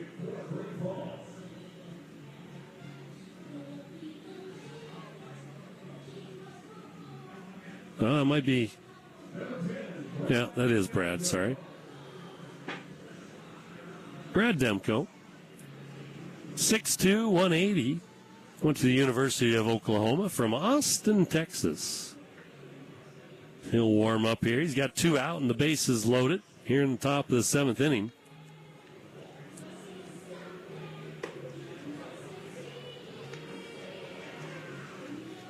Even though introduction music is Disney music tonight. Demko, 29 appearances on the season, has a 4-3 win-loss record and 1 save. Has an ERA of 6.06, 35 2/3 innings pitched, given up 30 hits to 130 batters that he's seen. Allowed 26 runs, 24 of them earned. Struck out 57 and walked 29. 4 doubles, 2 triples, 3 home runs, 2 wild pitches, and 10 hit batters. His batting average against him is a pretty low 231. As Demko going to try and finish off this inning without giving up any runs. The bases loaded and 2 out. It's possible, but he's going to be facing a good hitter in Steve Barmakian. I mentioned his ERA at 6.06. The team ERA for the Voyagers is 6.40. And their batting average against them, 297. The Chukars, on the other hand, their team ERA, 6.68 and 303 batting average against them. However, I mentioned a good offensive team for the Chukars. They are 329 team batting average with a 404 on base percentage. So Steve Barmakian going to come up, see if he can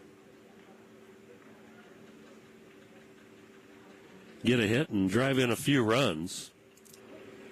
And Brad Demko, the big lefty, tall lefty, I should say, trying to prevent that. Here's the first pitch. Breaking ball across the inside edge for a strike. Barmakian has 63 RBIs this year. Came in today batting .344.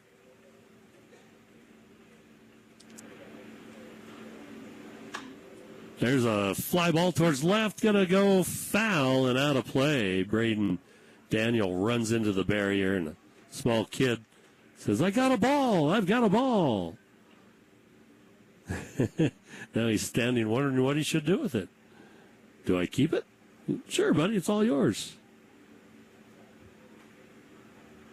As he just throws it back into the field.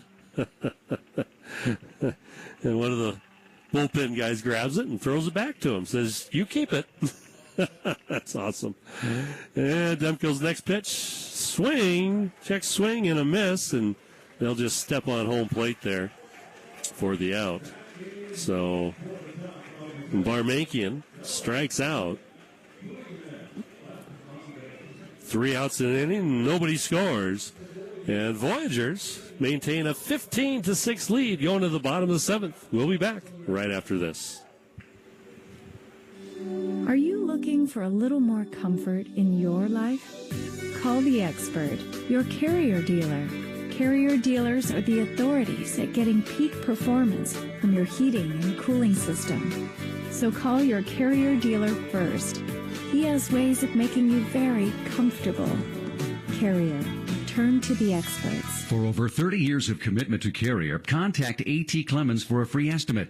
452-9541. At Great Falls Clinic Hospital, we've created an extraordinary heart program. Our outstanding teams focus on patient safety and achieving good outcomes. Centrally located on one campus, we have what it takes for us to save and improve lives. In our cath lab, we provide innovative care for structural issues, blockages, and other concerns. Our expertise include open heart surgery, carotid artery surgery, vascular surgeries, and more. Do more for your heart. Choose Great Falls Clinic Hospital. The Met Sports Bar and Casino is helping you get through the week with Micro Mondays for $3.50. Talk about a great deal with $3 margaritas every Taco Tuesday. Get over the hump with Wine Down Wednesday with Chuck Fulcher and BOGO glasses of wine. Quench your thirst every Thursday with $12 micro pitchers. And don't forget happy hour daily from 4 to 7. And finally, get ready for another week with Caesar Saturday. $10 specialty Caesars all day. And bottomless mimosa only $10. And burgers and beer specials every Sunday. Need to get through the week? Take it inside the Heritage Inn and take it to the max.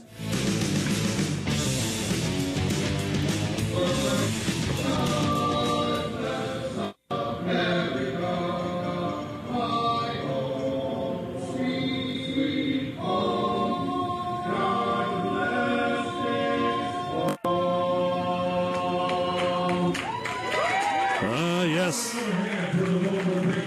The Vocal Patriots, the group that sang the national anthem, does God Bless America. Another stirring rendition by the group of gentlemen. Thank you, men. Very appreciated. And now it's Take Me Out to the Ball Game, the 7th inning stretch going on here at Centene Stadium. And happy crowd on hand as the Voyagers lead this one going to the bottom of the 7th. 15-6. As it's now 10-12 in the evening. The Voyagers have scored at every inning except the first inning. They scored 1 in the second, 3 in the third, 3 in the fourth, 4 in the fifth, 4 in the sixth. So if it goes to reason, we should score 5 here in the 7th, right? I mean, that's how it works. It just keeps progressing. Yeah, I think that's how it works. So, well, that, like I said, that's just cutting into Tommy Thompson Merman time, and not necessarily that you want to subject, the young to that. So don't take kids to the sip and dip tonight to help raise money for the high school baseball teams in the area. Tommy sent me a text with him and his Merman outfit laying on top of the dugout. Unfortunately, he had his shirt on, but, I may need some therapy. Of course, many people say I probably need therapy anyway. So, going into the bottom of the 7th, the pitcher is still Cartier. And leading off for the Voyagers will be Hesse, Charlie Hesse. Charlie tonight reached on a fielder's choice on a ground ball to second in the second, came in scoring, then had a single to left, and then a single to left center.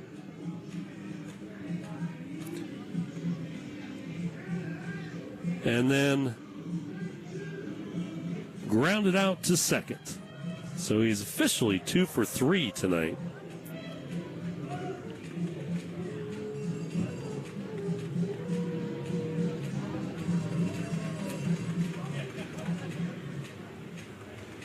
So he steps in against Cartier. Cartier delivers the first pitch. Fouled off to the right side, just past the Chukar dugout. That'll roll down towards the tarp that covers the whole infield out there, rolled up against the fence over there. One of the Chukar reserve players will go down, pick it up, and just keep on going to the bullpen. 0-1 to Charlie. Here's the second one. That one's fouled back out of play for strike 2 here to start off the bottom of the 7th inning. 15-6. The Voyagers lead.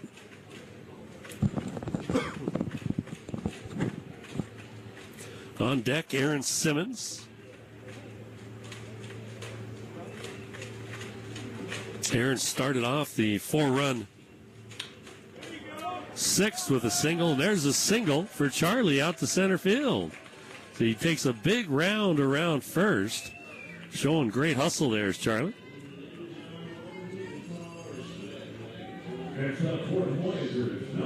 So Aaron Simmons steps up.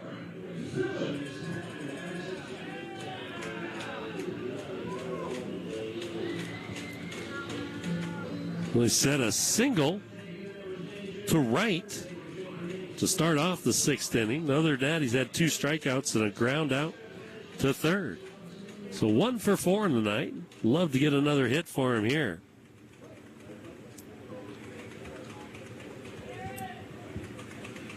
Bottom of the 7th inning, 15-6, Voyagers lead. Here's the pitch. Ground ball foul right into the Chukar dugout. A couple of guys ducking and weaving as it pops out onto the field of play. One of their reserves will pick that one up. 0-1. There's Simmons.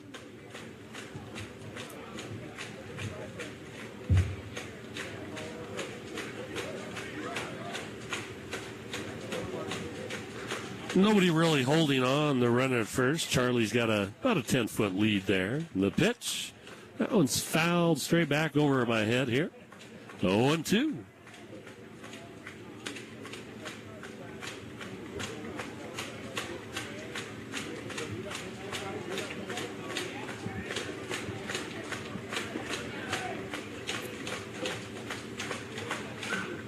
Simmons will step back in the left-handed batter's box, facing the right-handed pitcher, Cartier. Cartier settles himself and delivers the pitch. That one's high and inside for a ball. 1-2.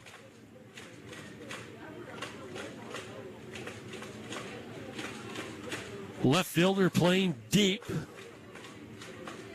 Center field playing normal. Right field playing normal depth as well. Everybody's pretty much straight up. Infielders, middle infielders playing for a double play ball. There's a high fly ball towards center. Moving in a few steps is Thomas. He makes the catch and throws it in. So 1 away.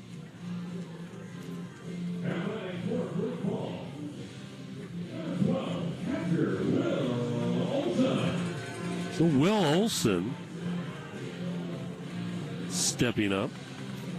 Now, this song is Life is a Highway. You might not think that's a Disney song, and I'm trying to struggle as to which Disney movie that's from, but it probably is from one of them. They've got 1,000 of them. The pitch, swing and a miss.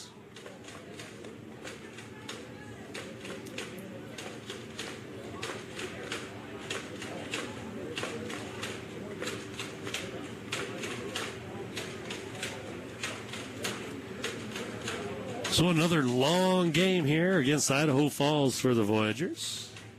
Fortunately, this one we're leading. There's a strike called. 0-2. Yesterday's game, we were behind 7 runs all the way. I mean, it varied as far as point numbers, run numbers, until the 9th inning, though, when we scored 5 in the bottom of the 9th to make it a closer game in the final score column. 11-9 was our loss there. Yeah, pitch outside for a ball. Fans that are still here getting into it, making some noise, trying to cheer on Will Olson into getting another hit. He's reached on 2 walks, grounded out to third, and had a single. So he's 1 for 2 officially, as Will. Here's the pitch. That one's outside for a ball. 2-2 now the count. The home plate umpire signals to the bat boy in the Voyager dugout, give me 5 balls.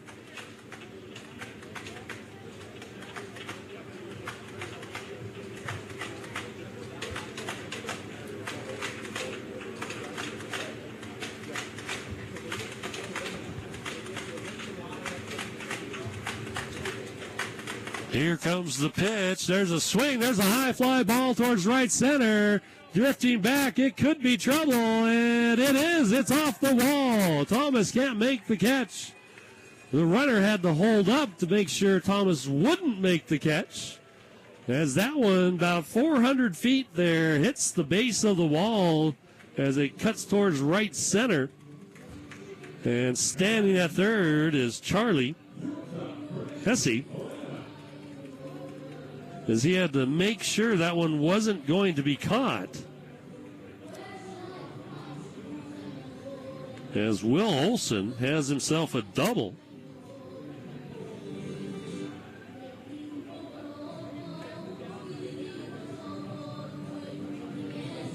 And that will bring up Fernando Luetta. He's got 3 hits today. A single, double, and single. Pitch. There's a little flare behind second. Second baseman racing back, makes the over-shoulder catch. He turns and throws, and throws a 2-hopper right at the bag. What a throw that was by Kelly, as he was in shallow right field, made the catch over his shoulder, just twirled and threw, and Charlie, listening to Nick Emanuel over there, kind of gave a bluff that he was going to run, but he'd have been gunned down with that throw. That was a strong throw, 2-hopper from there, fading away from home plate by Kelly. Nicely done. So puts Luetta away for the first time today. And 2 out in the inning. And Colin Runge up to the plate. Colin had a single, 2-run single his last time up. Swing and a miss at that one. Strike 1.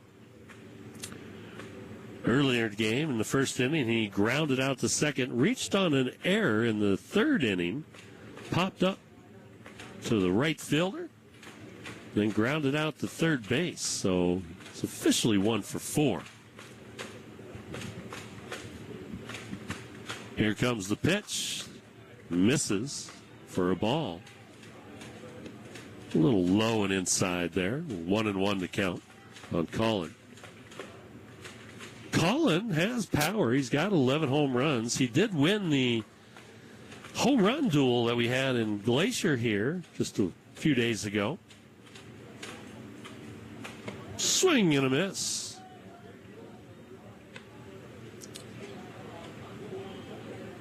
So 1 ball, 2 strikes.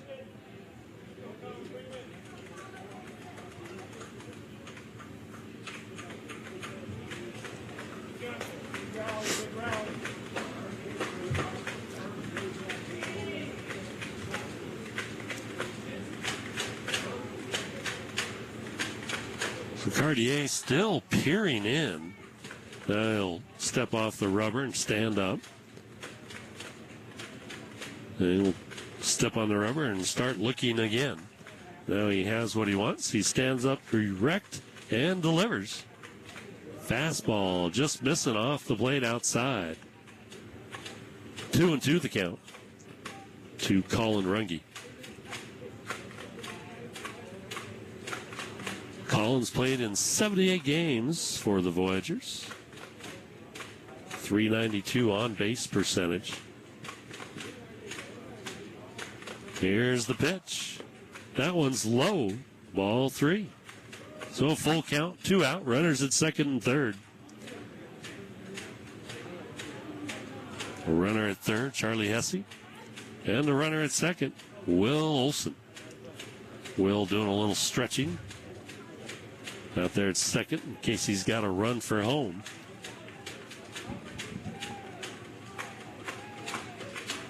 Here's the pitch. There's a slow roller between first and second. Tyler dives for it from the seat of his pants, throws, but not in time. 2 runs come home. As Will Olson, good thing he did some stretching there. He knew he was coming home, and Nick Emanuel, coaching third, sends him. And now he's talking to the dugout. He's like, well, is that not what I'm supposed to do, Tommy? So it's 17-6. And that was a nice job by Nick and Will Olson there to see that Tyler was on the ground. He wasn't going to be able to get Colin because Colin runs fast. And the catcher had run away from home plate in case the throw went over the first baseman's head. So he was nowhere near home in case they wanted to throw home to try and get Will Olson. There's a line drive up the middle, caught by the shortstop. He throws the second in time. He caught it on the first bounce, twirled did Callahan, who was able to get Runge just as he was sliding into second. So Voyagers do score 2 there, making it 17-6 after 7 innings. We'll be back in 90 seconds. The Met Sports Bar and Casino is helping you get through the week with Micro Mondays for $3.50. Talk about a great deal with $3 margaritas every Taco Tuesday. Get over the hump with Wine Down Wednesday with Chuck Fulcher and BOGO glasses of wine. Quench your thirst every Thursday with $12 micro pitchers. And don't forget happy hour daily from 4 to 7. And finally, get ready for another week with Caesars Saturday. $10 specialty Caesars all day. And bottomless mimosa only $10. And burgers and beer specials every Sunday. Need to get through the week? Take it inside the Heritage Inn and take it to the max. The Met Sports Bar and Casino is helping you get through the week with Micro Mondays for $3.50. Talk about a great deal with $3 margaritas every Taco Tuesday. Get over the hump with Wine Down Wednesday with Chuck Fulcher and BOGO glasses of wine. Quench your thirst every Thursday with $12 micro pitchers. And don't forget happy hour daily from 4 to 7. And finally, get ready for another week with Caesars Saturday. $10 specialty Caesars all day. And bottomless mimosa only $10. And burgers and beer specials every Sunday. Need to get through the week? Take it inside the Heritage Inn and take it to the max. With McDelivery, get your favorite, like a juicy quarter pounder, golden fries, and crispy chicken McNuggets. Ordering is easy. Choosing what you'll eat first, not as easy. McDelivery is available now from your locally owned and operated Great Falls McDonald's. It's easy to get McDonald's delivered when you want and where you want. Start your McDelivery order now on Uber Eats and DoorDash. The Golden Arches now comes to you in Great Falls. Get it contactless with McDelivery.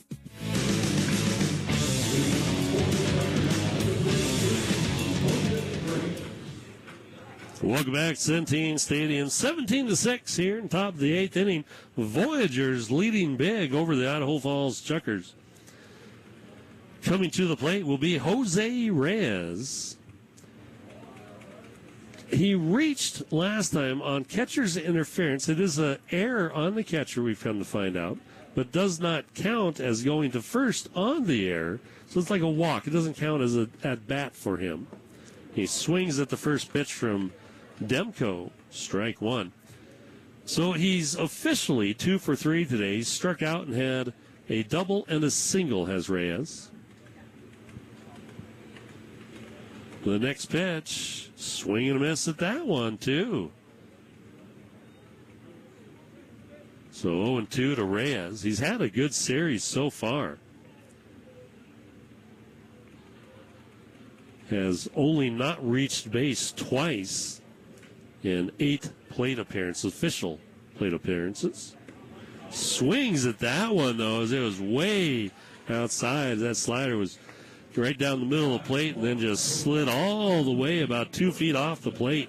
And Reyes won after it. So 1 out in the 8th inning here for Demko.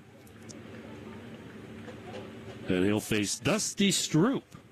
Stroop had a single in the first, a fly out to left in the 3rd, and then a 2-run single in the 4th, and then a strikeout in the 6th.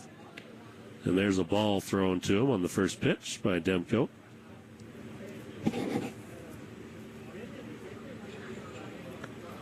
Demko sets, working quickly. Here's the pitch. That one hits Stroop right on the left thigh hip area. So he's mentioned Demko had hit 10 batters this year. That make that 11.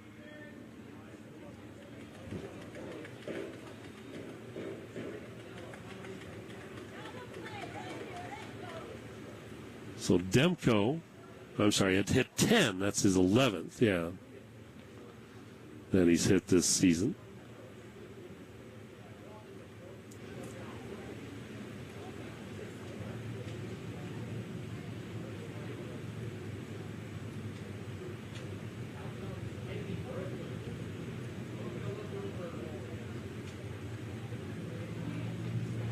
We're taking a little time here behind the plate as the umpire brushing out in front of the plate, even it out a little bit. Batter's going to be Hunter Hiskey, as the trainer was looking at Stroop at first. Demko off the mound. Now he'll step back on. Bending over, facing home plate. Straightens up. Settles in and delivers. That one breaks off the plate for a ball. 1-0.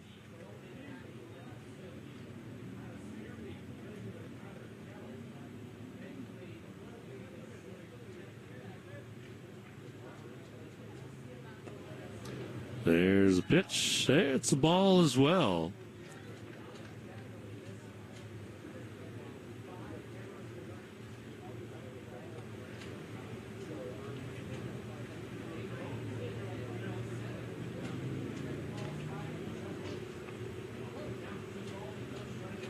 So Demko's settling in. Here comes his pitch. There's a high fly. Pop up behind second. Racing in. Simmons going to make the catch in very shallow right center. And Stroop will stay at first. 2 out in the inning. Tyler Kelly comes to the plate.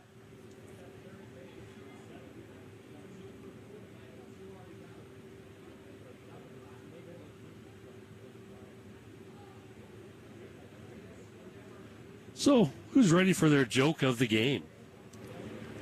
I think I am. I mean, I told a lamb slide of a joke yesterday. I mean, I don't know how I could top that, right? Herd of sheep falling down a hill, a lamb slide? That's hilarious. Anyway, there's a pitch for a ball to Kelly. What do you call a potato wearing glasses? There's a slow roller towards the first base side. Demko barehands it, throws it to first in time for the out. Well, we'll finish that joke when we come back. Nobody scores there. It's 17-6. Halfway through the 8th inning, Voyagers lead. We'll be back in 90 seconds. Battery Warehouse sells all kinds of batteries, and we do so much more. My car won't start and my battery light is on. We'll check your charging system. It's your alternator. We can help you with that. Not the battery? Battery Warehouse does full automotive service. From cable repair to engine replacement, we've got you covered. You're good to go. Thank you, Battery Warehouse man. Battery Warehouse. Batteries and so much more.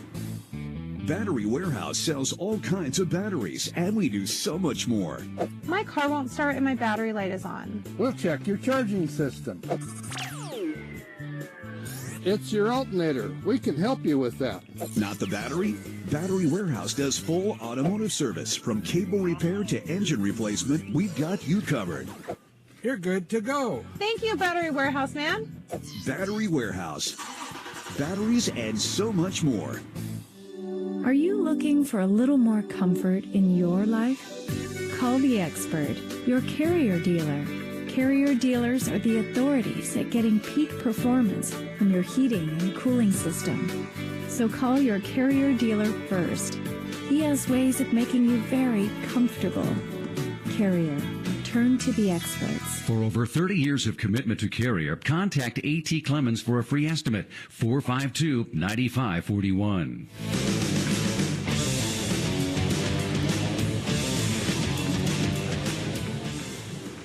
Back here, Centene Stadium, Voyagers leading in the bottom of the 8th inning, 17-6.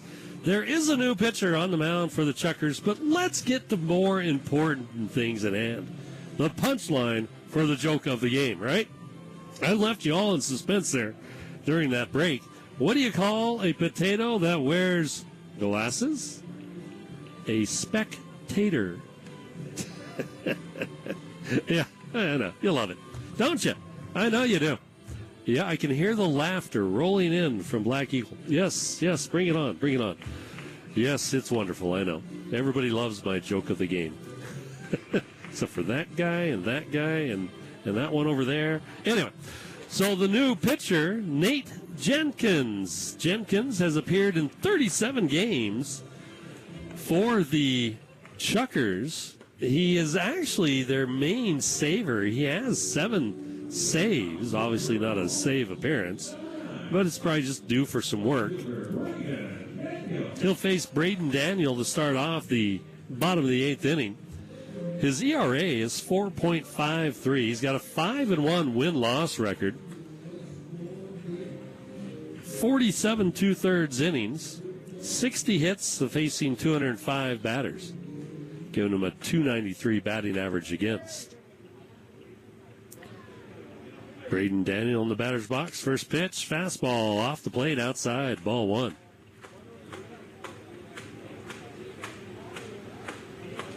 He's given up 29 runs, 24 of them earned. Struck out 54, walked 13 is all. Here comes the next pitch. Strike called outside edge, 1-1.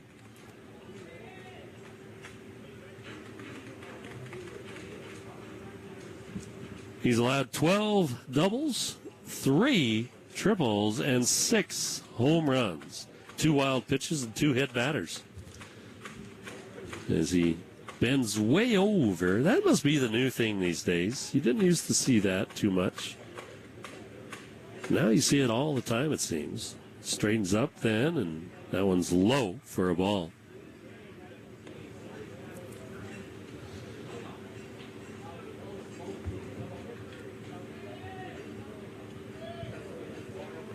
Two and 1 the count to Braden Daniel. He had a double in the first, fly out to center, then a base on balls, and a double to left, and a strikeout. That pitch misses for a ball as well. 3 and 1 the count.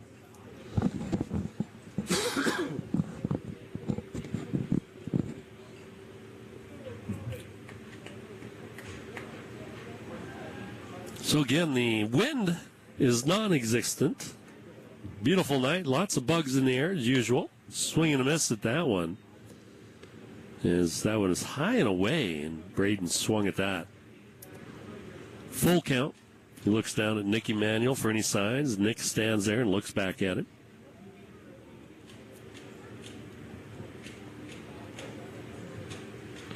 Here's the pitch. Strike 3 called on the inside as Braden was about to toss the bat to the dugout. He gets rung up there for the first out in the bottom of the 8th inning. And the Prince of Alibaba, the walk-up theme song for Michael Deeb. And, yeah. So,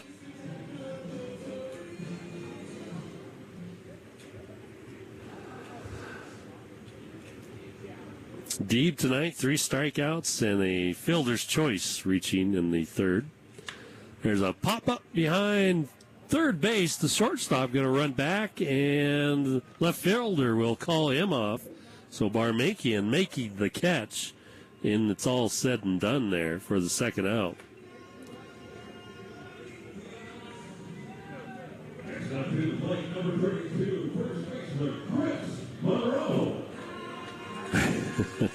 Monroe's song is from the Lion King. If I had something to hold up like Simba, I'd hold it up now. These guys crack me up. 2 out, nobody on here for Chris. First pitch is called a strike. Chris tonight was hit by a pitch, had a single, drew a base on balls, had a double, and grounded out. So 2 for 3 officially.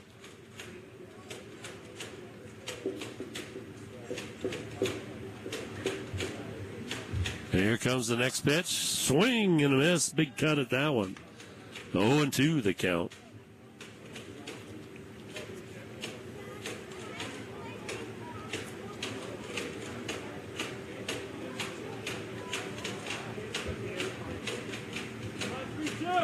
So the Voyagers, 3 outs away from getting a win.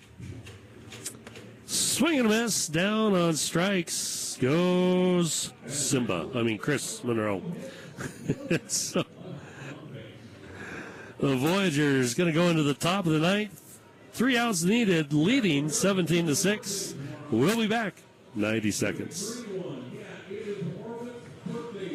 The Met Sports Bar and Casino is helping you get through the week with Micro Mondays for $3.50. Talk about a great deal with $3 margaritas every Taco Tuesday. Get over the hump with Wine Down Wednesday with Chuck Fulcher and BOGO glasses of wine. Quench your thirst every Thursday with $12 micro pitchers. And don't forget Happy Hour daily from 4 to 7. And finally, get ready for another week with Caesar Saturday. $10 specialty Caesars all day. And bottomless mimosa only $10. And burgers and beer specials every Sunday. Need to get through the week? Take it inside the Heritage Inn and take it to the max.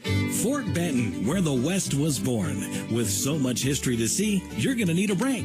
Visit the Clubhouse, a delicious local hotspot where all the best games, drinks, and food come together in one comfortable, low-key sports bar. Sit back and enjoy an ice-cold drink. Take a bite out of a Reuben, French dip, or juicy burger. Just a few of the local favorites. Take advantage of their historic happy hour from 3 until 5 and weekday lunch specials at the Clubhouse in Fort Benton, where everyone is treated like a local.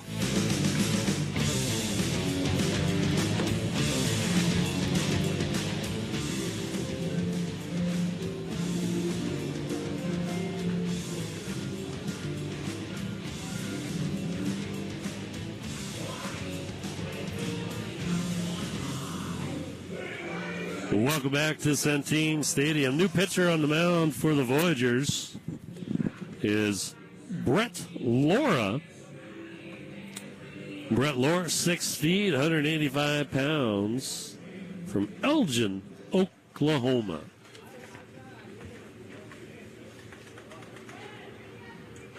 Brett with a 11-run lead will face Brendan Hewitt as his first batter.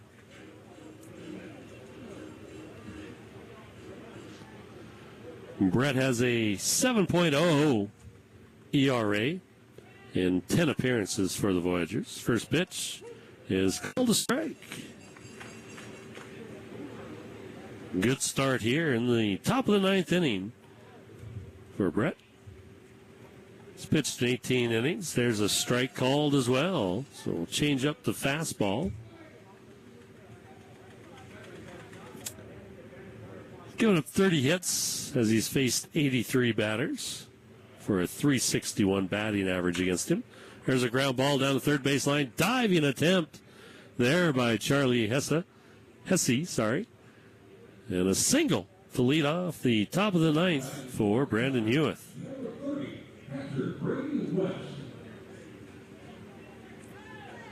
Brady West steps up. West tonight. A fly out, a single, a fly out, and a base on balls. So officially 1 for 3. Laura, as I said, giving up those 30 hits, giving up 16 runs, 14 of them earned, 7 walks, and 12 strikeouts. Here's the pitch. There's a strike.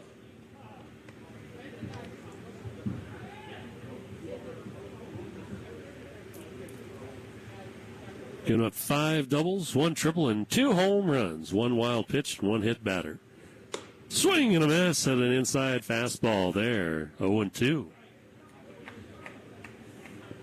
Voyagers playing double play depth. Nobody holding on. Hewitt at first.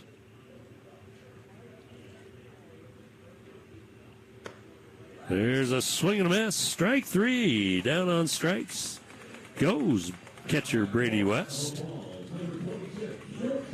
Shortstop Eric Callahan's going to step up. 2 strikeouts, a walk, a stolen base, and a single. Eventually came in to score on. So he is officially 1 for 3. Hewitt, if he wanted to, has 14 stolen bases. Probably could go if he so chose. Hasn't yet. Here's the pitch. Fastball just misses down low. Hewitt and Chris Monroe sharing a few pleasantries over there. 1 ball, no strikes to Callahan. That one's fouled off back behind the plate. Going to go back and hit the Chukars bus is that one. 1-1 the count. 2 outs away from getting the win are the Voyagers. And sending Tommy to the promised land of the sip and dip in the swimming pool with his merman outfit on. Here comes the pitch. Swing and a miss. Big swing there. Swinging for the fences with Callahan.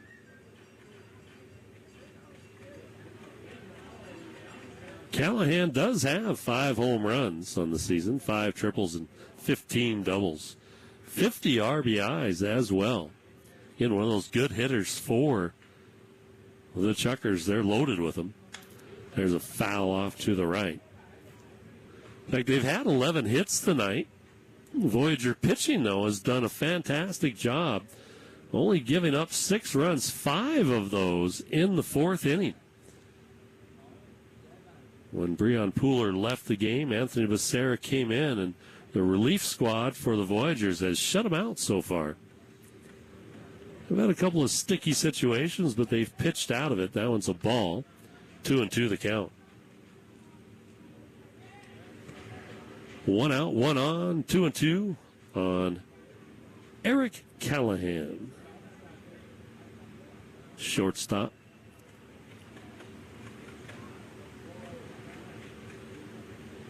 Here comes the pitch. There's a fly ball towards right field. Simmons racing towards the line. Makes the catch. No, he drops it out in right field.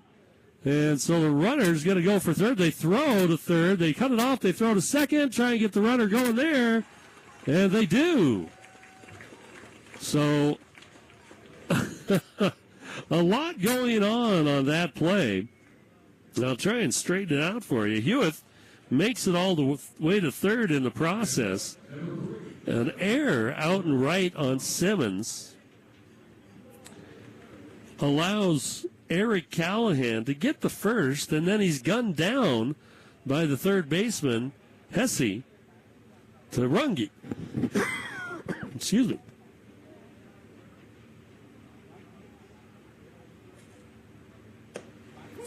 There's a strike called to Damani Thomas.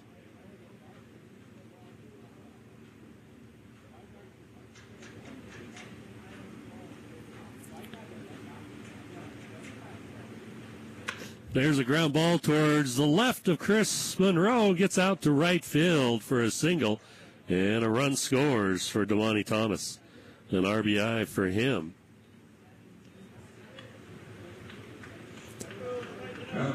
For Thomas, that is his first RBI of the season. So congratulations to him.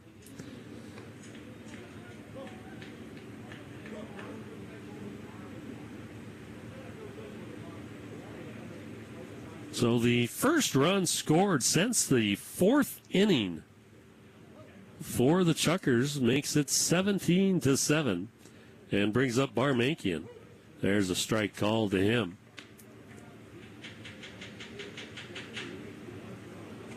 Barmankian flew out to center, grounded out to second, drew a base on balls in the fourth when he scored. There's a swing and a miss, strike two. Flew out to center and struck out. So he's one strike away from finishing this one, giving the Voyagers a much-needed win. As the Mustangs losing big to the Raptors the last we looked, that was in like the eighth inning. Again, we'll look at that after this game is over. There's a pitch in the dirt, nicely blocked by Olson. Ramani Thomas just standing on first. Not going to race around the bases here with a 10-run lead and 2 out in the top of the ninth inning. Here's the pitch. That one's low as well. 2-2 the count. Only 2 players sitting in the bullpen for the Voyagers. Nobody, well, there's 3, 4, 5 guys in the bullpen for the Chukars. They're enjoying their seats for the game. Here comes the pitch. There's a ground ball towards the shortstop. Charlie fields it, throws the first in time, and that is the game. The Voyagers win tonight, 17-7. Good job for the Voyagers tonight as the bats saved the fielding, as they did have 3 errors in the game for the Voyagers, and they get away with it, I guess, as the bats save them, is basically all it was there. And so the Voyagers getting the win column and even this series up at 1 apiece, and we'll have a game 3 tomorrow night in this homestand. See if we can win the 3-game series here, 2-1. But don't go anywhere, folks. I'll be back in 2 minutes with some final thoughts and numbers on this game. We'll see you in 2 minutes. What makes Taco John's Valuous menu the most valuest of all value menus? Well, it's the crazy